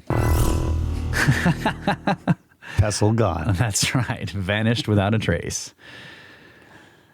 Holmes searched the site very carefully and noted the presence of some modern Indian mealing stones lying loose on the surface. He stated, I tried to learn whether it was possible that one of these objects could have become embedded in the exposed tuffet deposits in recent or comparatively recent times. For such embedding sometimes results from resetting or re-cementing of loose materials, but no definite result was reached. If Holmes had found the slightest definite evidence of such re-cementing, he would have seized the opportunity to cast suspicion on the pestle discovered by King. So, King is Clarence King, the guy who made this discovery, was the director of the Survey of the 40th Parallel and a, geologist of, basically, he was well respected. So in his opinion, he finds this pestle still stuck in a recently exposed area beneath and people are still trying to go like, well, maybe he just didn't know what he was really doing. So yeah. Let's go see if this could have been brought in there later. Come on. But it's fine. I mean, really, if you think about it, it's good to question, but I don't know. I just find this interesting. Anyway, unable, however, to find anything to discredit the report, Holmes was reduced to wondering, quote, that Mr. King failed to publish it, that he failed to give to the world what could well claim to be the most important observation ever made by a geologist bearing upon the history of the human race, leaving it to come out through the agency of Dr. Becker 25 years later, unquote. But Becker noted in his report, I have submitted this statement of his discovery to Mr. King, who pronounces it correct. J.D. Whitney also reported discoveries that were made under intact volcanic layers at places other than under the cap of Tulum Table Mountain. These included stone tools found in gold-bearing gravels at San Andreas in Calaveras County, Spanish Creek in El Dorado County, and Cherokee in Butte County. All right, so here's a section called... It's not a very uncommon thing for scientists in their latter days to be saying a bunch of things that they would never say during their careers, right? That's right. Yeah. Almost like deathbed confessions. Yeah. Yeah. Yeah. So it's not a surprise when you see what happens to the few that do say something during their careers and then their careers are destroyed. Right. That's a good point. When they're 25 years later, when they're like retired and they're like, yeah, that's exactly what happened. Wow, it's amazing that he didn't say something during the time that he actually found this most amazing geological discovery ever found. Yeah, it's actually not amazing that he didn't say anything at that time. Great point. Another great point. Yeah. Another great point on Snake Bros Podcast by Kyle Allen. I got one. I mean, I'm not really, I can't hand out attaboys, but if I could, you would get one. That's a really good point. Thanks, buddy. Yeah. Appreciate it. Yeah. All right. Evolutionary preconceptions. In light of the evidence we have presented, it is hard to justify the sustained opposition to the California finds by Holmes and Sinclair. They uncovered no actual evidence of fraud, and their suggestions that Indians may have carried portable mortars and spearheads into the mines are not very believable. A modern historian, W. Turrentine Jackson of the University of California at Davis, points out, during the gold rush era, the Indians were driven from the mining region, and they seldom came into contact with the 49ers from the region. One might therefore ask why Holmes and Sinclair were so determined to discredit Whitney's evidence for the existence of tertiary humans. The following statement by Holmes provides an essential clue. Perhaps if Professor Whitney had fully appreciated the story of human evolution as it is understood today, he would have hesitated to announce the conclusions formulated, notwithstanding the imposing array of testimony with which he was confronted. Haven't we heard this before? Yeah, this was in the intro of the book. Okay. Yeah. That particular quote they put in the intro of he's like, here's the kind of thing you're going to encounter. Yeah. In other words, if the facts do not fit the favored theory, the facts, even an imposing array of them, must go. It is not hard to see why a supporter of the idea of human evolution, such as Holmes, would want to do everything possible to discredit information pushing the existence of humans in their present form too far into the past. Why did Holmes feel so confident about doing so? One reason was the discovery in 1891 by Eugene Dubois of Java Man, or Pithecanthropus erectus, hailed as the much sought-after missing link connecting modern humans with supposedly ancestral ape-like creatures. Holmes stated that Whitney's evidence stands absolutely alone, and that it implies a human race older by at least one half than Pithecanthropus erectus of Dubois, which may be regarded as an incipient form of human creature only. So I want to stop there real quick and reiterate that another thing that they said in the beginning of this book, and that we've said multiple times during this series, is that it doesn't necessarily have to mean that it pushes the timeline of humans way back. It may mean that it requires an upheaval of geological dating. So I don't know if it necessarily upsets human evolution. You know, it depends on what the problem is, right? Except that, well, yeah. Well, I mean, one of the problems with Table Mountain finds and these other things is that they're in the Americas, right? That really messes up the out of Africa sort of across the Bering Strait story, which is like, doesn't have anything to do with human evolution, really. That's just kind of that's just been the standard model of archaeology and anthropology for a long time. But it still would just, I mean, technically it would disrupt the story of human evolution anyway, if you had to completely throw out the geological dating, right? Yeah. Because then you have to go to these, various finds that were supposedly, ancestors to modern humans, and say, well, maybe those are much younger. Yeah, you're right. So if we have to upset the geological dating, it may not only upset the human evolutionary timeline, but the timeline of evolution of everything. Yeah. Yeah. Okay. All right. Another good point. Damn. All the good points on this show are going to Kyle.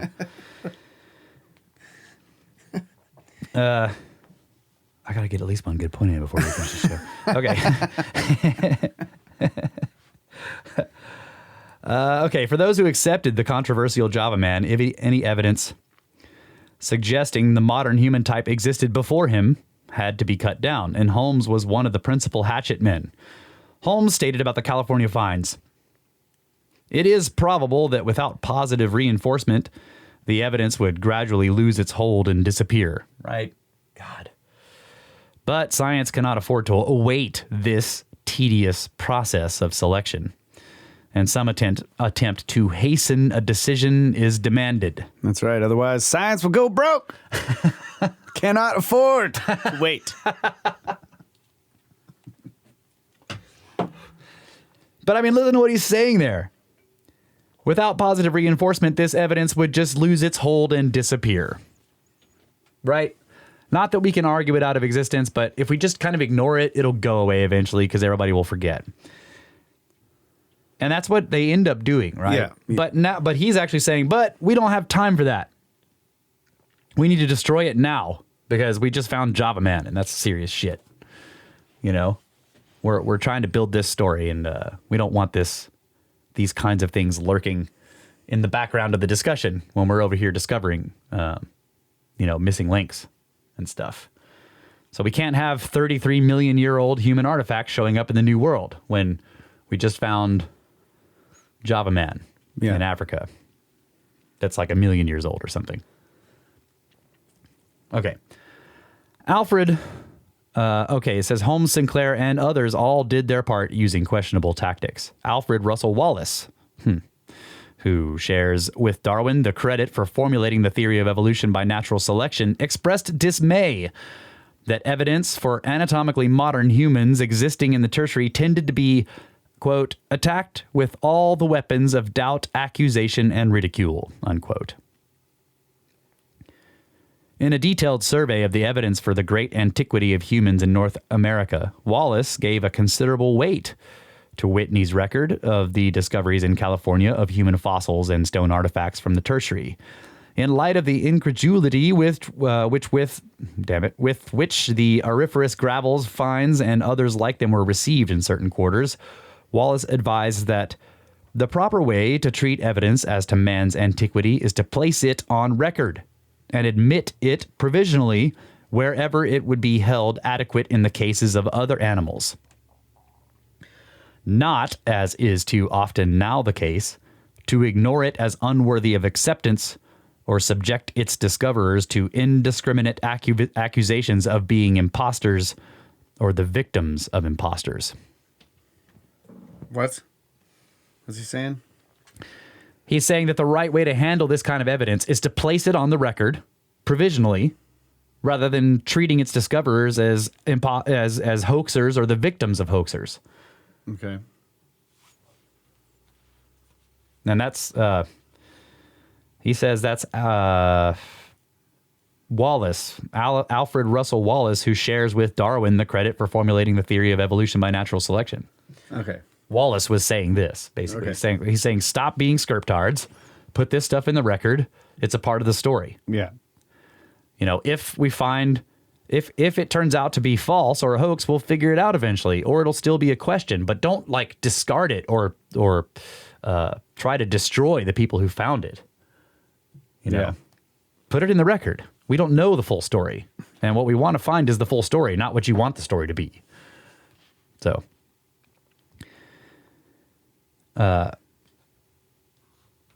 okay. So, nevertheless, in the early part of the 20th century, the intellectual climate favored the views of Holmes and Sinclair. Tertiary stone implements, just like those of modern humans, soon it became uncomfortable to report, unfashionable to defend, and convenient to forget such things. Such views remain in force today, so much so that discoveries that even slightly challenge dominant views about human prehistory are effectively suppressed. All right, part 6, evidence for advanced culture in distant ages. Up to this point, most of the evidence we have considered gives the impression that even if humans did exist in the distant past, they remained at a somewhat primitive level of cultural and technological achievement. One might well ask the following question.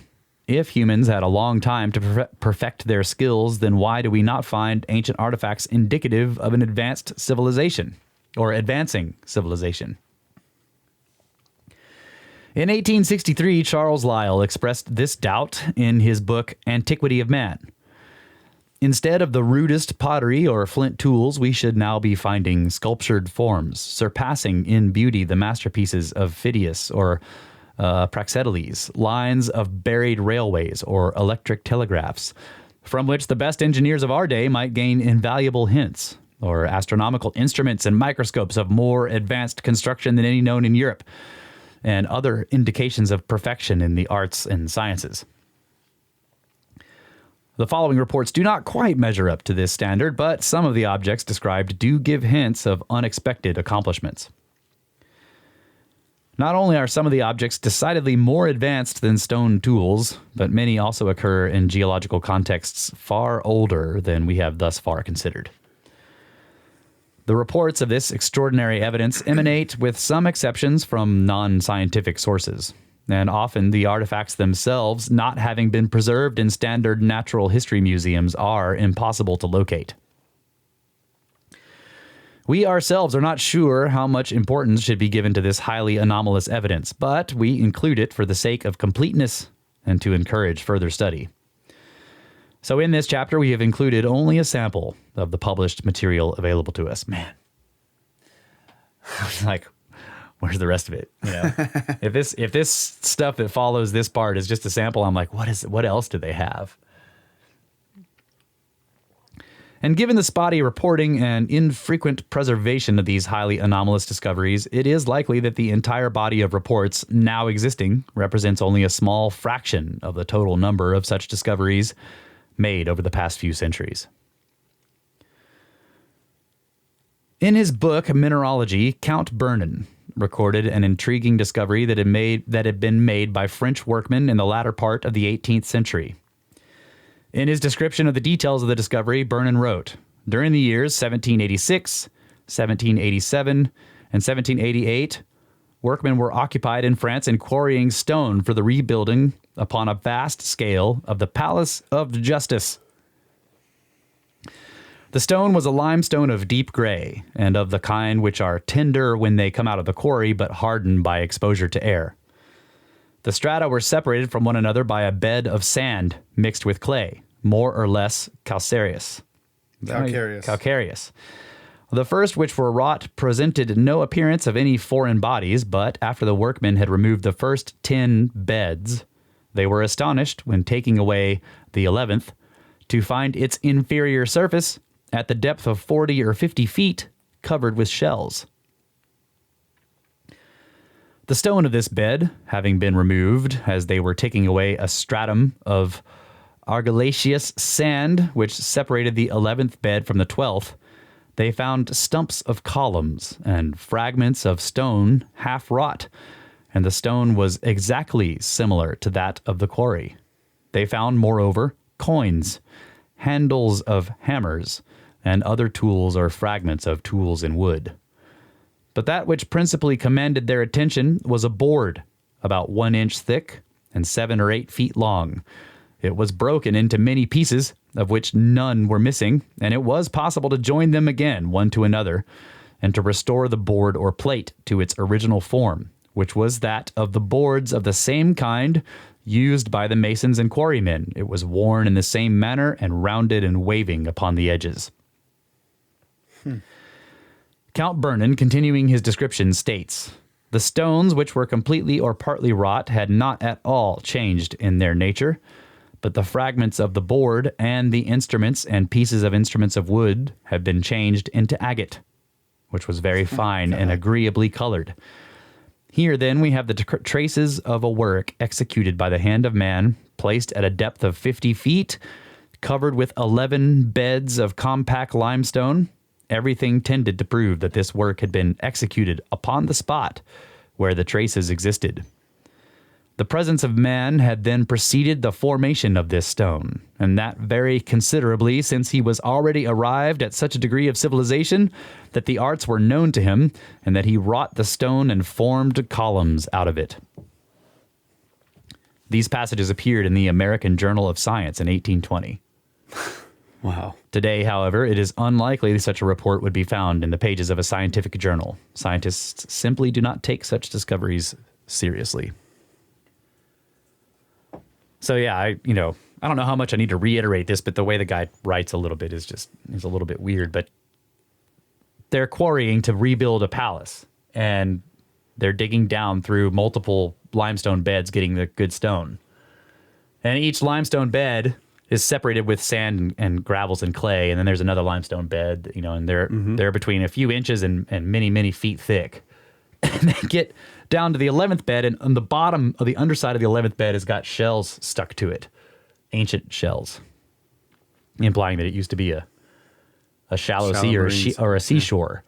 And in the next bed down, they find an ancient quarry with tools that have been petrified into agate, and even a quarry board that the mace and pieces of column and like cut work. Man, It's awesome. yeah. 11 seas ago, Right. they were rebuilding the Temple of Justice. The Temple of Justice in France. Yeah. So we're almost at the end of this segment here, so I don't want to start another story. But yeah, that I'm just like, okay, what does that mean? I mean, what does that even mean, man? What does it mean? I don't know. That it's like implied. Okay, there was a limestone bed there, right? If we take it for granted, there were multiple limestone beds there already. Somebody a long time ago was like, this is great. This is a great source for quarry material. And we're going to come over here and we're going to start quarrying this site. And we're going to make columns, and clearly they're building their own palace of justice somewhere. They're making big columns and blocks of stone. And something happens and they leave their tools there. And later on, 10 or 11 more beds of limestone build up on top of that quarry site. Exactly. So the sea comes and goes. And it comes and goes. 11 times. Yeah. Yeah. Since they did that. It has to be there long enough to build up, But you know what's interesting though is because I find it indicative that only the bottom of that one layer had shells, right? So could that mean we're looking at inundations, like tidal waves back and forth, sloshing back and forth, washing that limestone and gravels and going back and then doing it again and again? Man, in other words, happening fast. Yeah, I don't know. And completely burying that quarry, under multiple marine intrusions.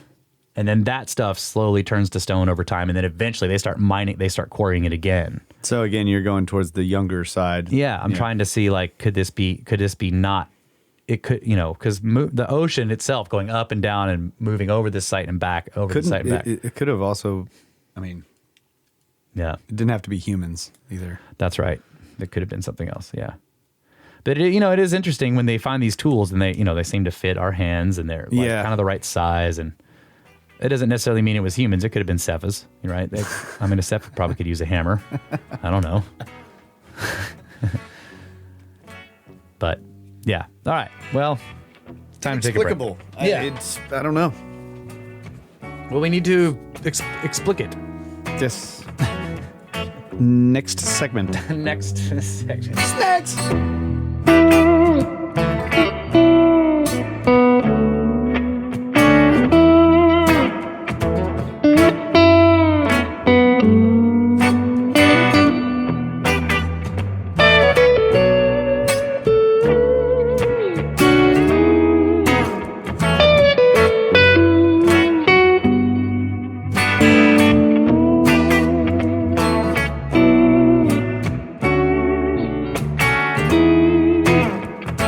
The fastest 2.5 hours of podcasting. Brothers of the Serpent podcast returning.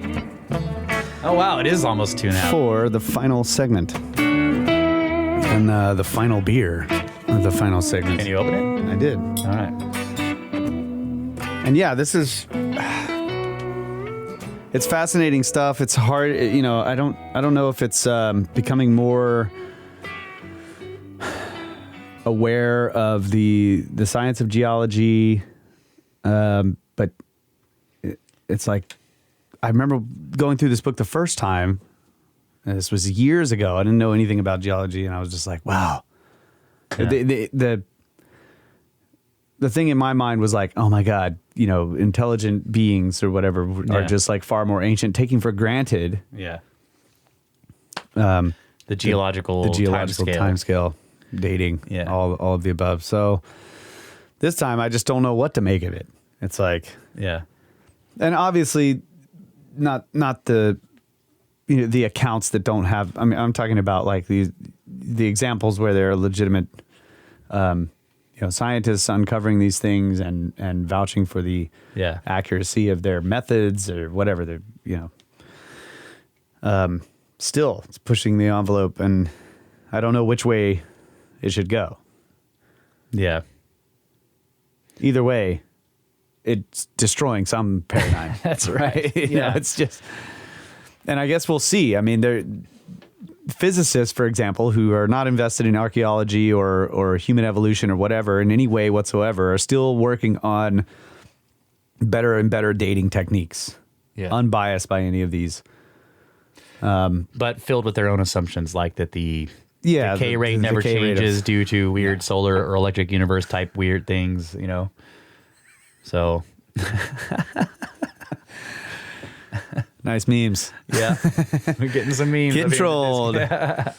Yeah, so join the Discord, and you'll be notified when the next time we do a live but not live. Yeah, probably Discord. an hour before we decide to do it, which is usually right. how it does. Yeah, that's how it goes down. Yeah.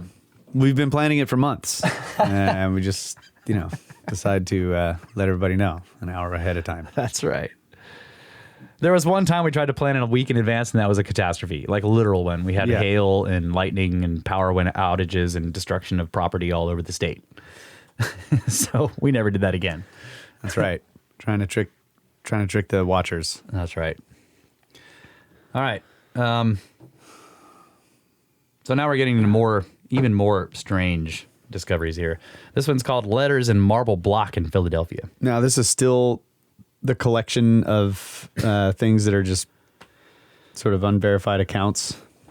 He says they come from non-scientific sources, but they're very they're attested to. It's like, I don't know, some of them, like several prominent gentlemen from so-and-so town came down and verified this, that kind of thing. Scriptards, skip this part. That's not going to help you. That's right. In 1830, letter-like shapes were discovered within a solid block of marble from a quarry 12 miles northwest of Philadelphia. The marble block was taken from a depth of 60 to 70 feet, and this was reported in the American Journal of Science in 1831. The quarry workers removed layers of gneiss. I can't remember how you say that. Gneis. Gneiss. Yeah. Mica slate, hornblende, talcose slate, and primitive clay slate before coming to the layer from which the block containing the letter-like shapes was cut. While they were sawing through the block, the workmen happened to notice a rectangular indentation about 1.5 inches wide by 0.625 inches high, displaying two raised characters. Several respectable gentlemen from nearby Norristown, Pennsylvania, were called to the scene and inspected the object. It is hard to explain the formation of the characters as products of natural physical processes. This suggests that the characters were made by intelligent humans from the distant past, and that's like a drawing. Like, think of an upside down U and like the letter I. Okay, here's a nail in Devonian sandstone from Scotland. In 1844, Sir David Brewster reported that a nail had been discovered firmly embedded in a block of sandstone from the Millenfield quarry in Scotland. Dr. A.W. Mead of the British Geological Survey wrote to us in 1985 that this sandstone is of Lower Old Red Sandstone age, which is Devonian, between 360 and 408 million years old. Oh, God.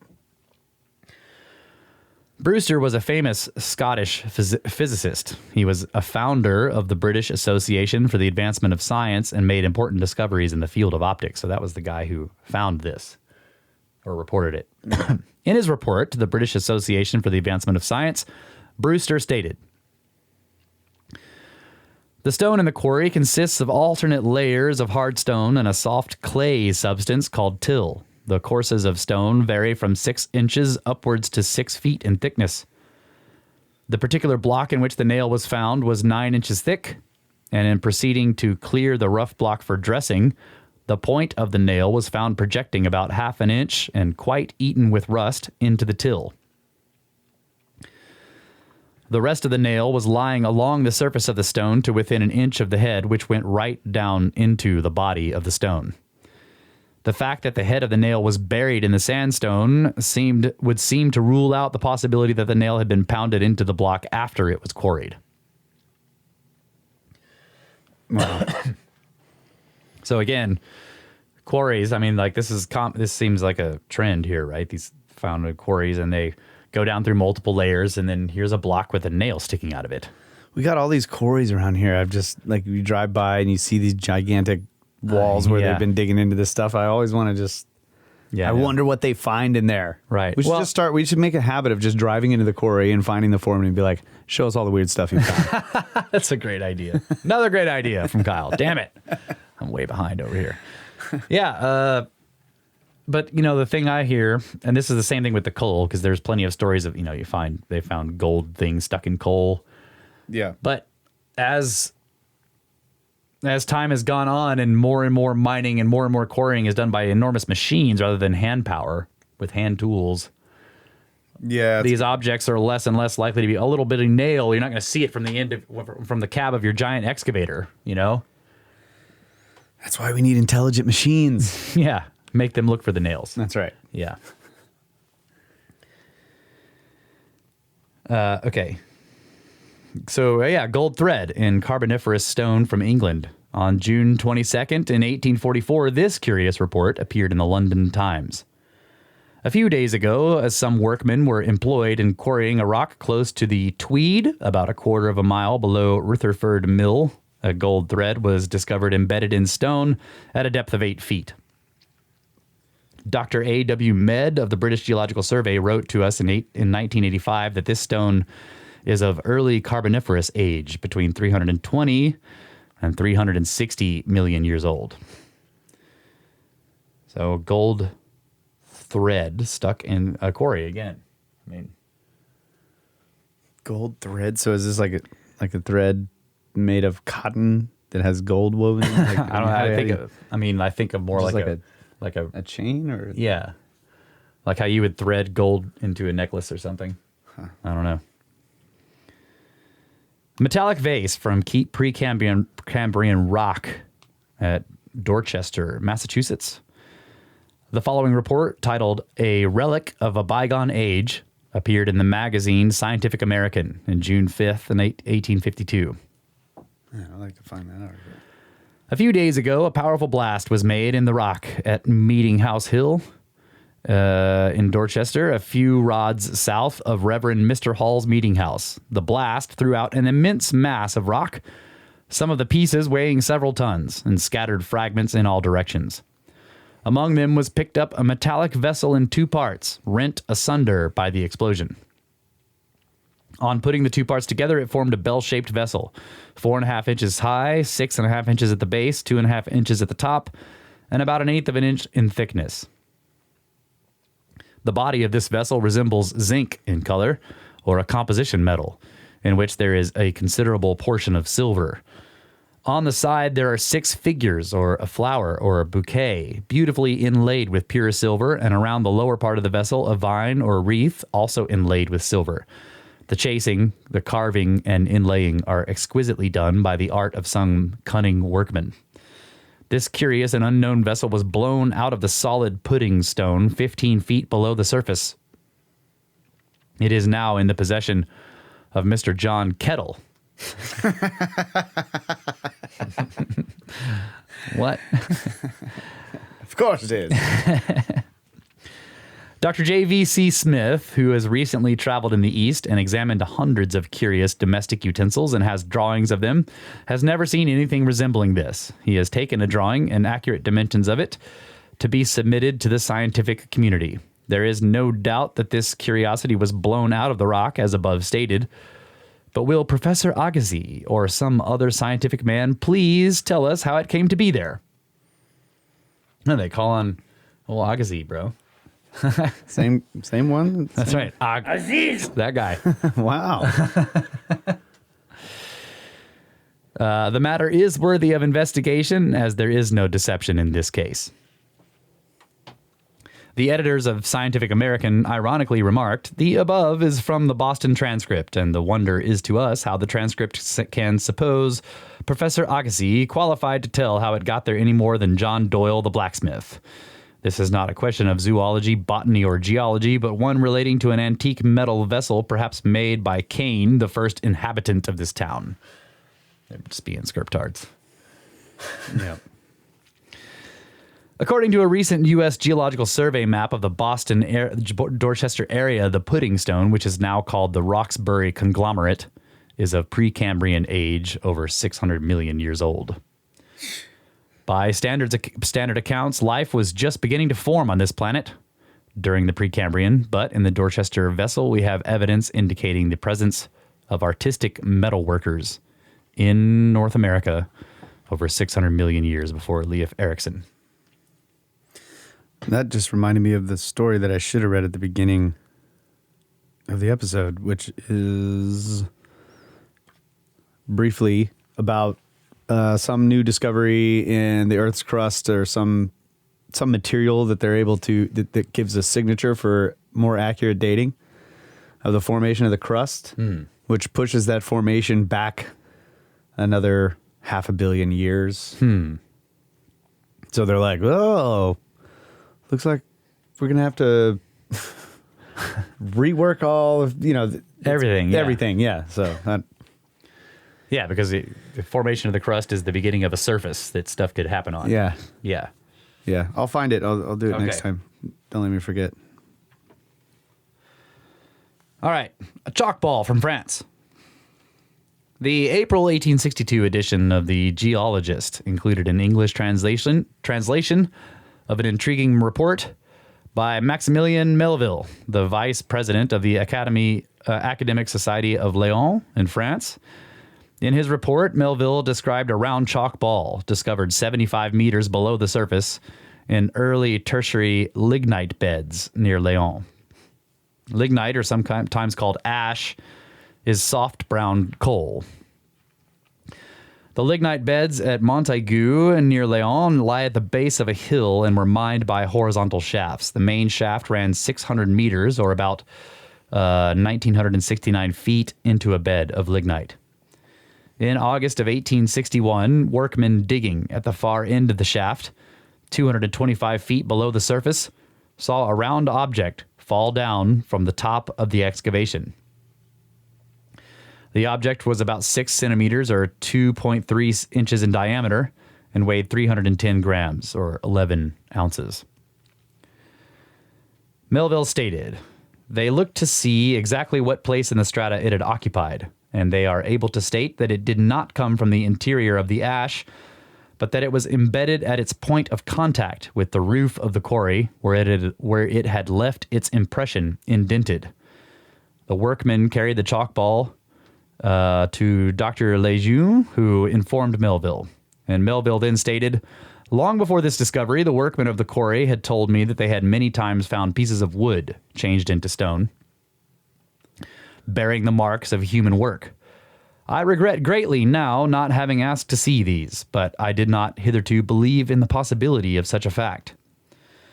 According to Melville, there was no possibility that the chalk ball was a forgery. It really is penetrated over 4/5 of its height by a black bituminous color that merges towards the top into a yellow circle, and which is evidently due to the contact of the lignite in which it had been for so long plunged. The upper part, which was in contact with the shell bed, on the contrary, has preserved its natural color, the dull white of chalk. As to the rock in which it was found, I can affirm that it is perfectly virgin and presents no trace whatever of any ancient exploitation. The roof of the quarry was equally intact in this place, and one could see there neither fissure nor any other cavity by which we might suppose this ball could have dropped down from above. Regarding human manufacture of the chalk object, Melville was cautious. He wrote, "From one fact, even so well established, I do not pretend to draw the extreme conclusion that man was contemporary with the lignites of the Paris basin. My sole object in writing this notice is to make known a discovery as curious as strange, whatever may be its bearing, without pretending to any mode of explanation." See? That's the way to do it right there. Just report it. Yep.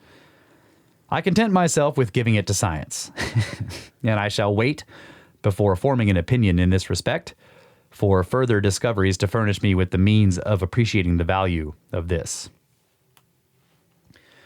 And Geology's editors wrote, "We consider his resolution wise in hesitating to date back the age of man to the lower tertiary period of the Paris Basin without further confirmatory evidence." In 1883, Gabriel Dumortier suggested that the piece of white chalk was rolled in the waves of the incoming tertiary seas, and after it became round, it was left where it was found. This is the same guy that said was all about geological forces making arrowheads. That's right. That's right. This does not, however, seem to be a likely explanation. First of all, the ball had features inconsistent with the action of waves. Melville reported, 3 great splinters with sharp angles announce also that it had remained during the working, attached to the block of stone out of which it was made, and that it had been separated only after it was finished by a blow to which this kind of fracture is due. If wave action is accepted as the explanation of the general roundness of this object, this action should also have smoothed the sharp edges described by Melville.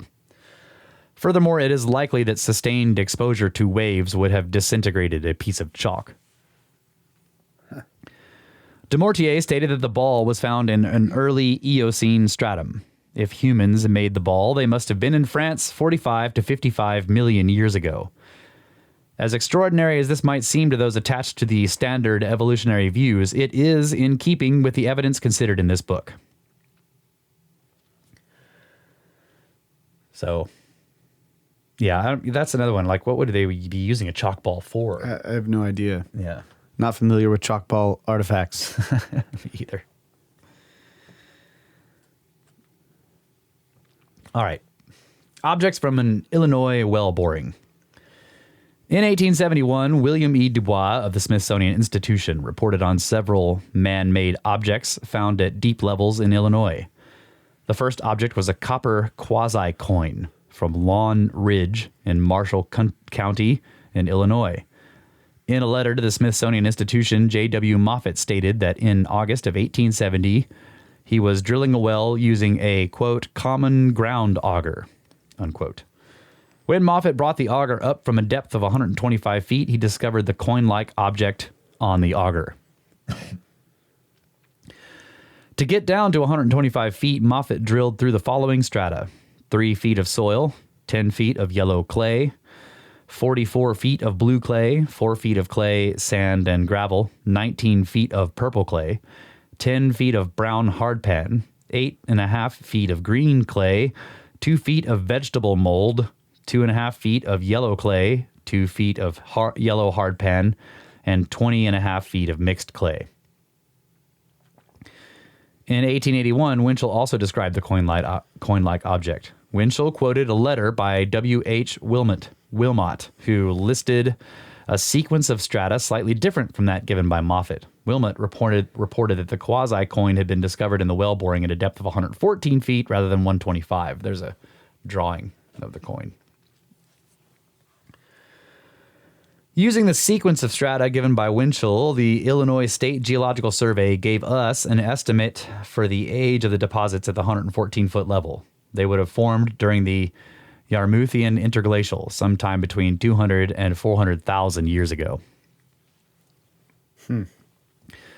W.E. Dubois said that the shape of the quasi-coin was polygonal approaching to circular, and that it had crudely portrayed figures and inscriptions on both sides.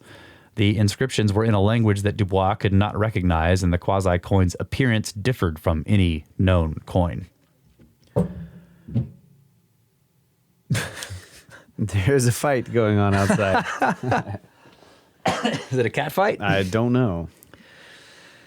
Dubois concluded that the coin must have been made in a machine shop.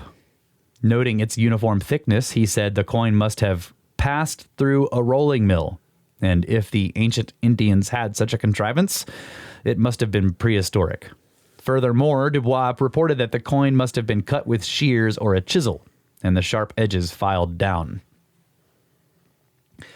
The quasi-coin described above suggests the existence of a civilization at least 200,000 years ago in North America, yet beings intelligent enough to make and use coins, Homo sapiens sapiens, are generally not thought to have lived much earlier than 100,000 years ago. Well, no longer that.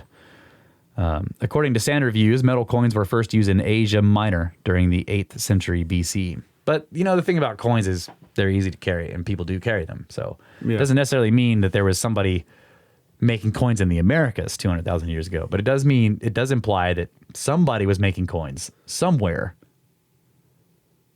200,000 years ago-ish, maybe. Yeah, I don't know. The drill problem is, I don't know, it's a problem to me, but... Like it could have grabbed it from somewhere... shallower. And just like kept pushing it down instead of bringing it up. Yeah, it's like drilling through clay. It just, you know how it is. Yeah. Sticks to everything, and parts of it just get jammed up in the drill for a long time. And yeah, augers are, they're not good for drilling clay. And I don't know. It just,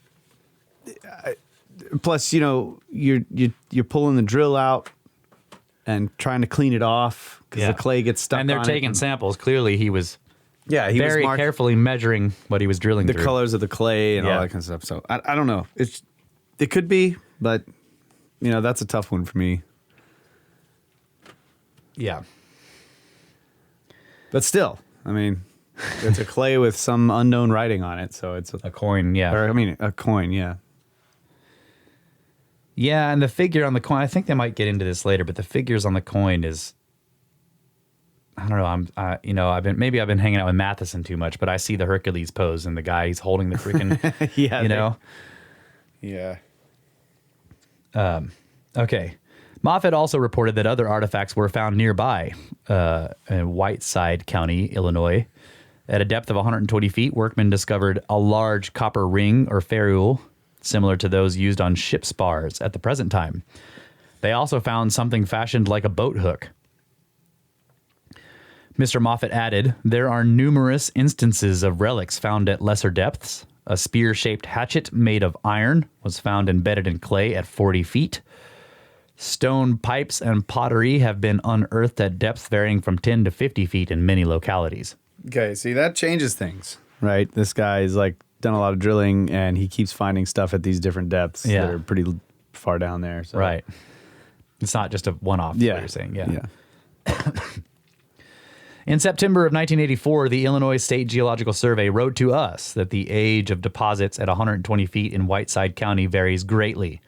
In some places, one would find at 120 feet deposits only 50,000 years old, while in other places, one would find Silurian bedrock 410 million years old. All right. A clay image from Nampa. I think this one's pretty famous. This is a famous out-of-place artifact, the Nampa figurine from Idaho.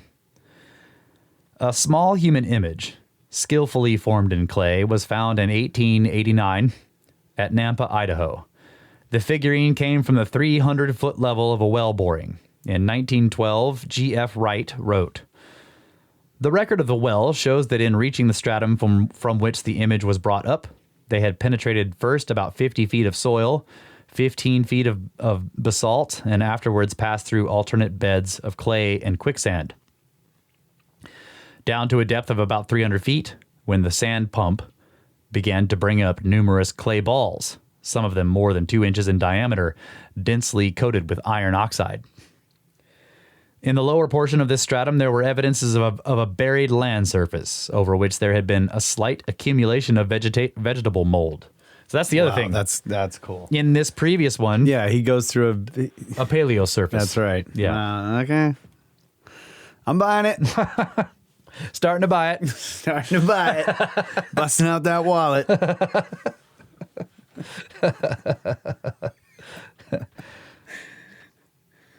Freaking totally lost my place. It was from this point that the image in question was brought up at a depth of 320 feet.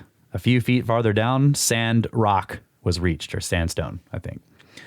As for the figurine, Wright noted, the image in question is made of the same material as that of the clay balls mentioned, and is about 1.5 inches long and remarkable for the perfection with which it represents the human form.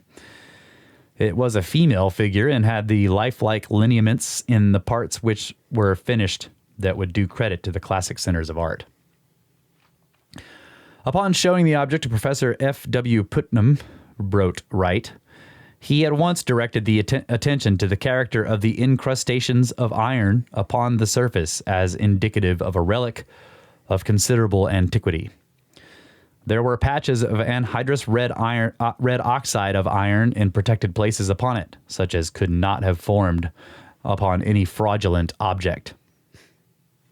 In visiting the locality in 1890, I took special pains while on the ground to compare the discoloration of the oxide upon the image with that upon the clay balls still found among the debris which came up from the well,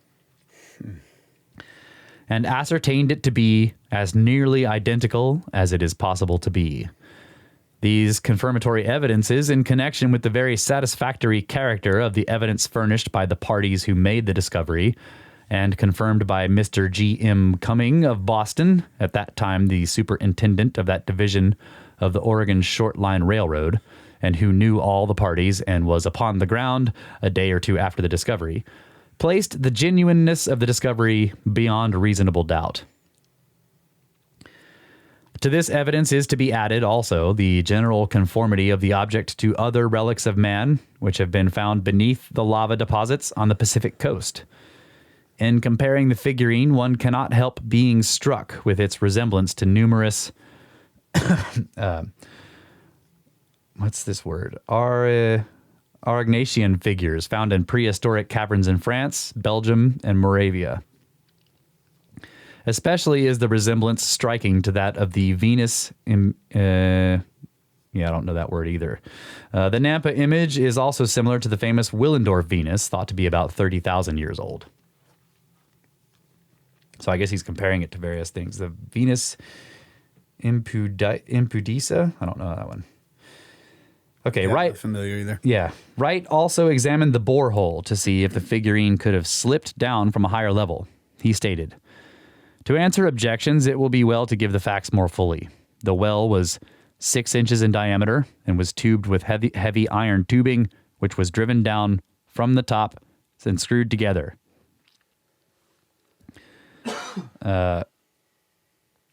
Screwed together section by section as progress was made. Thus, it was impossible for anything to work in from the sides. The drill was not used after penetrating the lava deposits near the surface, but the tube was driven down and the included material brought out from time to time by the use of a sand pump." Yeah. And that was a question, I think we've gone through this before, but like how would this little clay thing survive a drill, right? Yeah. But it's because they actually, once they penetrated that lava, the basalt, they just started pounding the pipe down and then using a sand pump to pull the material out from the inside of the pipe. Responding to our inquiries, the United States Geological Survey stated in a letter that the clay layer at a depth of over 300 feet is probably of the Glens Ferry Formation, Upper Idaho group, which is generally considered to be of Plio-Pleistocene age. The basalt above the Glens Ferry Formation is considered Middle Pleistocene. Other than Homo sapiens sapiens, no hominid is known to have fashioned works of art like the Nampa figurine. The evidence therefore suggests that humans of the modern type were living in America around 2 million years ago at the Plio-Pleistocene boundary. That the Nampa figurine strongly challenges the evolutionary scenario was noted by W.H. Holmes of the Smithsonian Institution. In 1919, Holmes wrote in his Handbook of Aboriginal American Antiquities, "According to Emmons, the formation in which the pump was operating is of late tertiary or early quaternary age, and the apparent improbability of the occurrence of a well-modeled human figure in deposits of such great antiquity has led to grave doubt about its authenticity. It is interesting to note that the age of this object, supposing it to be authentic, corresponds with that of the incipient man whose bones were in 1892 recovered by Dubois from the late tertiary or early quaternary formations of Java." So he's still mad that it's upsetting the whole Java man thing. And here we find the Java man discovery, itself questionable, once more being used to dismiss evidence for humans of modern abilities in very ancient times. The evolutionary hypothesis was apparently so privileged that any evidence contradicting it could be almost automatically rejected. But although Holmes doubted that beings capable of making the Nampa image could have existed at the same time as the primitive Java ape man, we find today that humans of various levels of technological expertise coexist in Africa with gorillas and chimpanzees. Holmes went on to say, like the auriferous gravel finds of California, if taken at its face value, the specimen establishes an antiquity for Neolithic culture in America so great that we hesitate to accept it without further confirmation. Well, you have it in the California finds, but you don't like those either, right? While it may have been brought up as reported, there remains the possibility that it was not an original inclusion under the lava. It is not impossible that an object of this character could have descended from the surface through some crevasse or watercourse penetrating the lava beds and having been carried through deposits of creeping quicksand aided by underground waters to the spot tapped by the drill. It is instructive to note how far a scientist like Holmes will go to explain away evidence he does not favor. One should keep in mind, however, that any evidence, including evidence currently used to buttress the theory of evolution, could be explained away in this fashion. A barrier to the supposition that the Nampa image was recently manufactured by recent Indians and somehow worked its way down from the surface may be found in this statement by Holmes. It should be remarked, however, that forms of art closely analogous to this figure are far to seek. Neither the Pacific Slope on the west nor the Pueblo region on the south furnish modeled images of the human figure of like character or of equal artistic merit. And I'd also point out the Holmes seems to completely ignore the problem of the incrustations on the figurine, which the geologist was saying, well, this is proof that it was down there for as long as everything else. The iron oxide, I can't find exactly what it was. Yeah, anhydrous red oxide of iron in protected places such as could not have been formed upon any fraudulent object, or object that came down there later. So, I think we can stop there for the week. It's awesome. And that's the infamous Nampa figurine, which is now a quite well-known out-of-place artifact. And one of the hardest still for scriptards to argue away. I mean, a lot of the other ones, they can sort of dismiss them, but this one, I've read quite a few of them trying to dismiss it, and they're like, I know this sounds like special pleading, but it must have, slipped down there by, like this guy said, he uses every process in the book. What was the complex theory for the Carolina Bays? You got to use every geological process you can come up with to get it down there. Yeah. Yep, it seems like any of these geological processes that we tend to think take really long periods of time to take place. Yeah. If they actually did happen fast, we wouldn't be around afterwards to notice. Yep. Yeah, and I was just kind of noticing another trend, first there's the trend of okay, quarries. But yeah, well, people are quarrying, and so you're digging in stone, so you're finding ancient stuff, right? That's not too surprising. But it is interesting how they, in a lot of the quarries, the way they describe the beds, they're the same. You got all these multiple beds, and each one of them is sort of a different thickness of the limestone that they want from the quarry. They're separated by sandy, gravel, clayey stuff, like an agglomerate of those materials. And then they get down to one that's got shells in it. And then it's below that one where they find the artifacts. Yeah.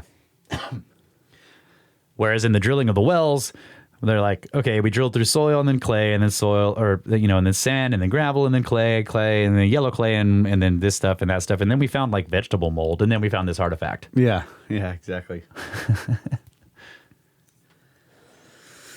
Yeah. The other thing I was thinking is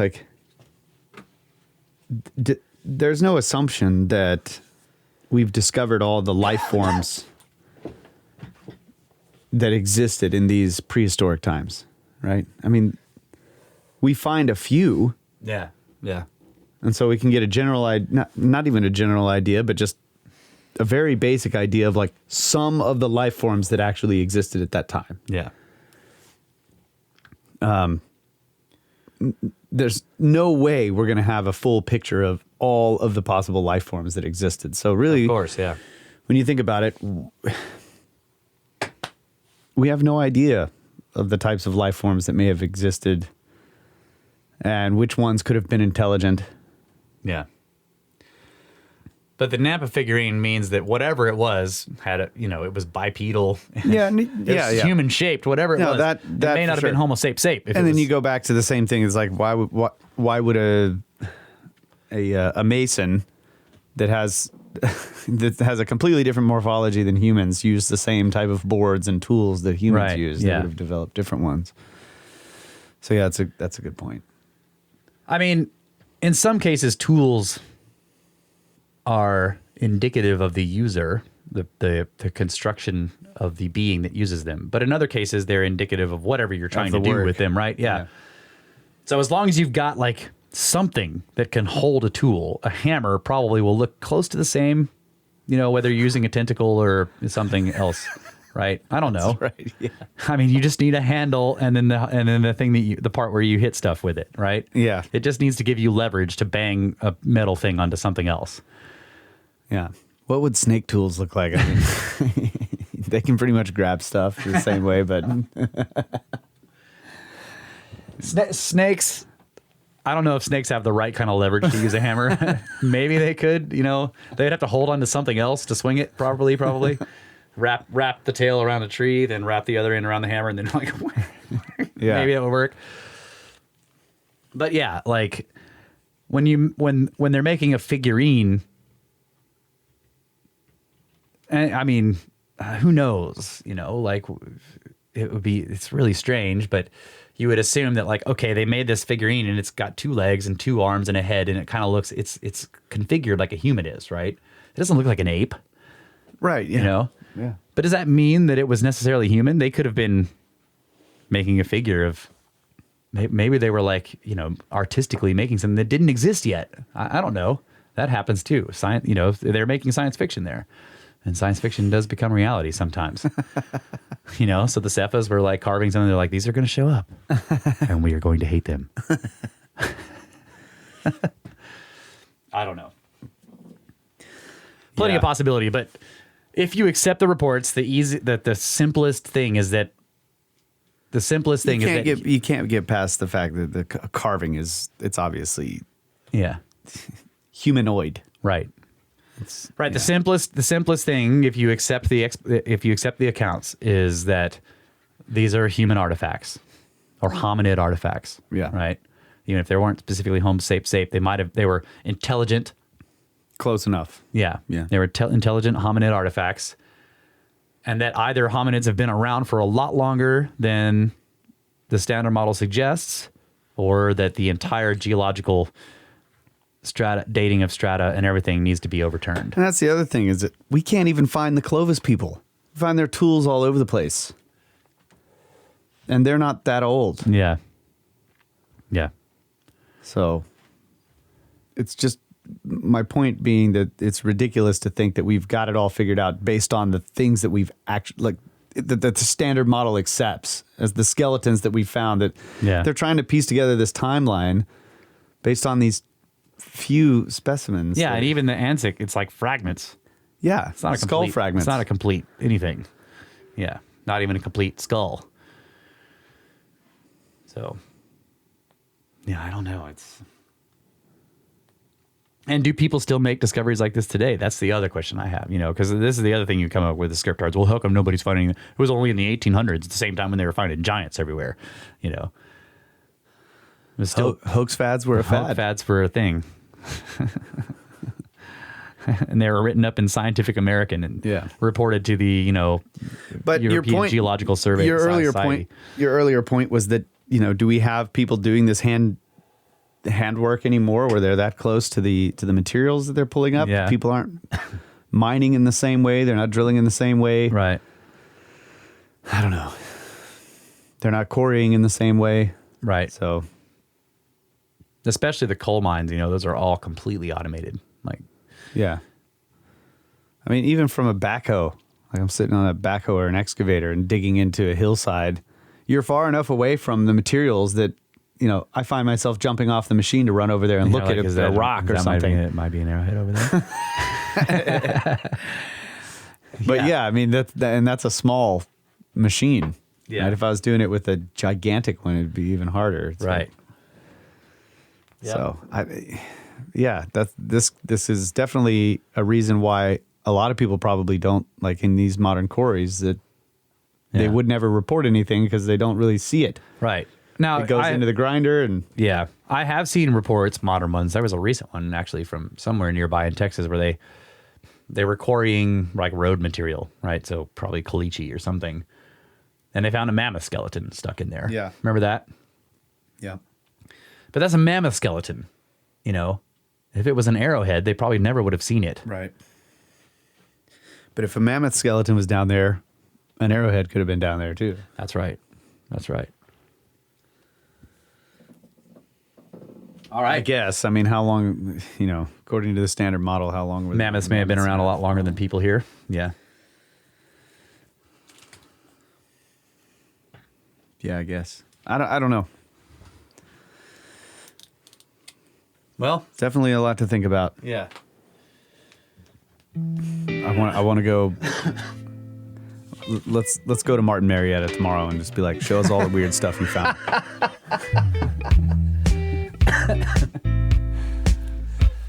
Yeah. I mean, we have people who listen, who probably do quarrying, do drilling. Come on, guys. Cough it up. Send us all the weird shit you've ever Risk found. your careers. That's right. All right. Well, I hope you guys enjoyed that, including the Discord, who's still trolling us, still hanging in there. Thanks, trolls. Yep. Thank you all for sticking around. Yeah. Get a hold of us, brothersoftheserpent@gmail.com. Check out the website, brothersoftheserpent.com. That's where you can find all the podcast stuff, including the Snake Encyclopedia, the glossary, the SnakeSkins, which is our merchandise store, which I need to keep mentioning that new stuff is added to that every once in a while. Jeff, who also runs the Discord and the Library of the Serpent, has now decided he's in the t-shirt business. So I add the anytime Jeff comes up with a new design, I just add it to the store so you can find his great designs there. Retro stuff like cool Brothers of the Serpent material, merch. So including the originals that I put in there a long time ago, which is just the logo and the Evolution one. So also join the pyramid scheme. Thanks to all of you who have done that. And I guess for one of these days, we're going to do a communications episode and go through all the comments.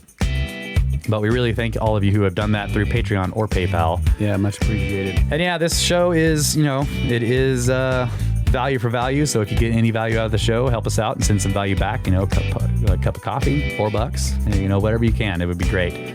But if you can't, you can always give us reviews, share the shows however you can. Follow us on Twitter. I have also revived the Brothers of the Serpent Instagram account at the insistence of David Matheson, who really, he was like, I try posting pictures of you guys and I can't tag you on Instagram. I'm like, all right, man. I mean, I do have an Instagram account. It only had one photo on there. So I've revived it. So I'll start posting Instagram stuff. And, but also join the Discord if you want to really hang out with the Snake Forest. That's where we got a bunch of people in the Discord, and they're in there right now trolling us. So you can find links to join the Discord on the website. There's a section on the website called Discord, Snake Pit Discord chat. Click on that and you can get a connect button there. All right, and thanks to History Shift, who makes all of our YouTube videos. So thanks to him very much. The value for value model is working with him extremely well as with Jeff, and but no one else. Not really. No one else. Especially none of you trolls in there. Just Jeff and History Shift, really. That's all it is. And also thanks to Where Did the Road Go and Ben from Uncharted X. And all of you listeners out there, we love you guys. Always have. Always will. Good night, Adamu. Get back to work. And send us whatever you find when you're working.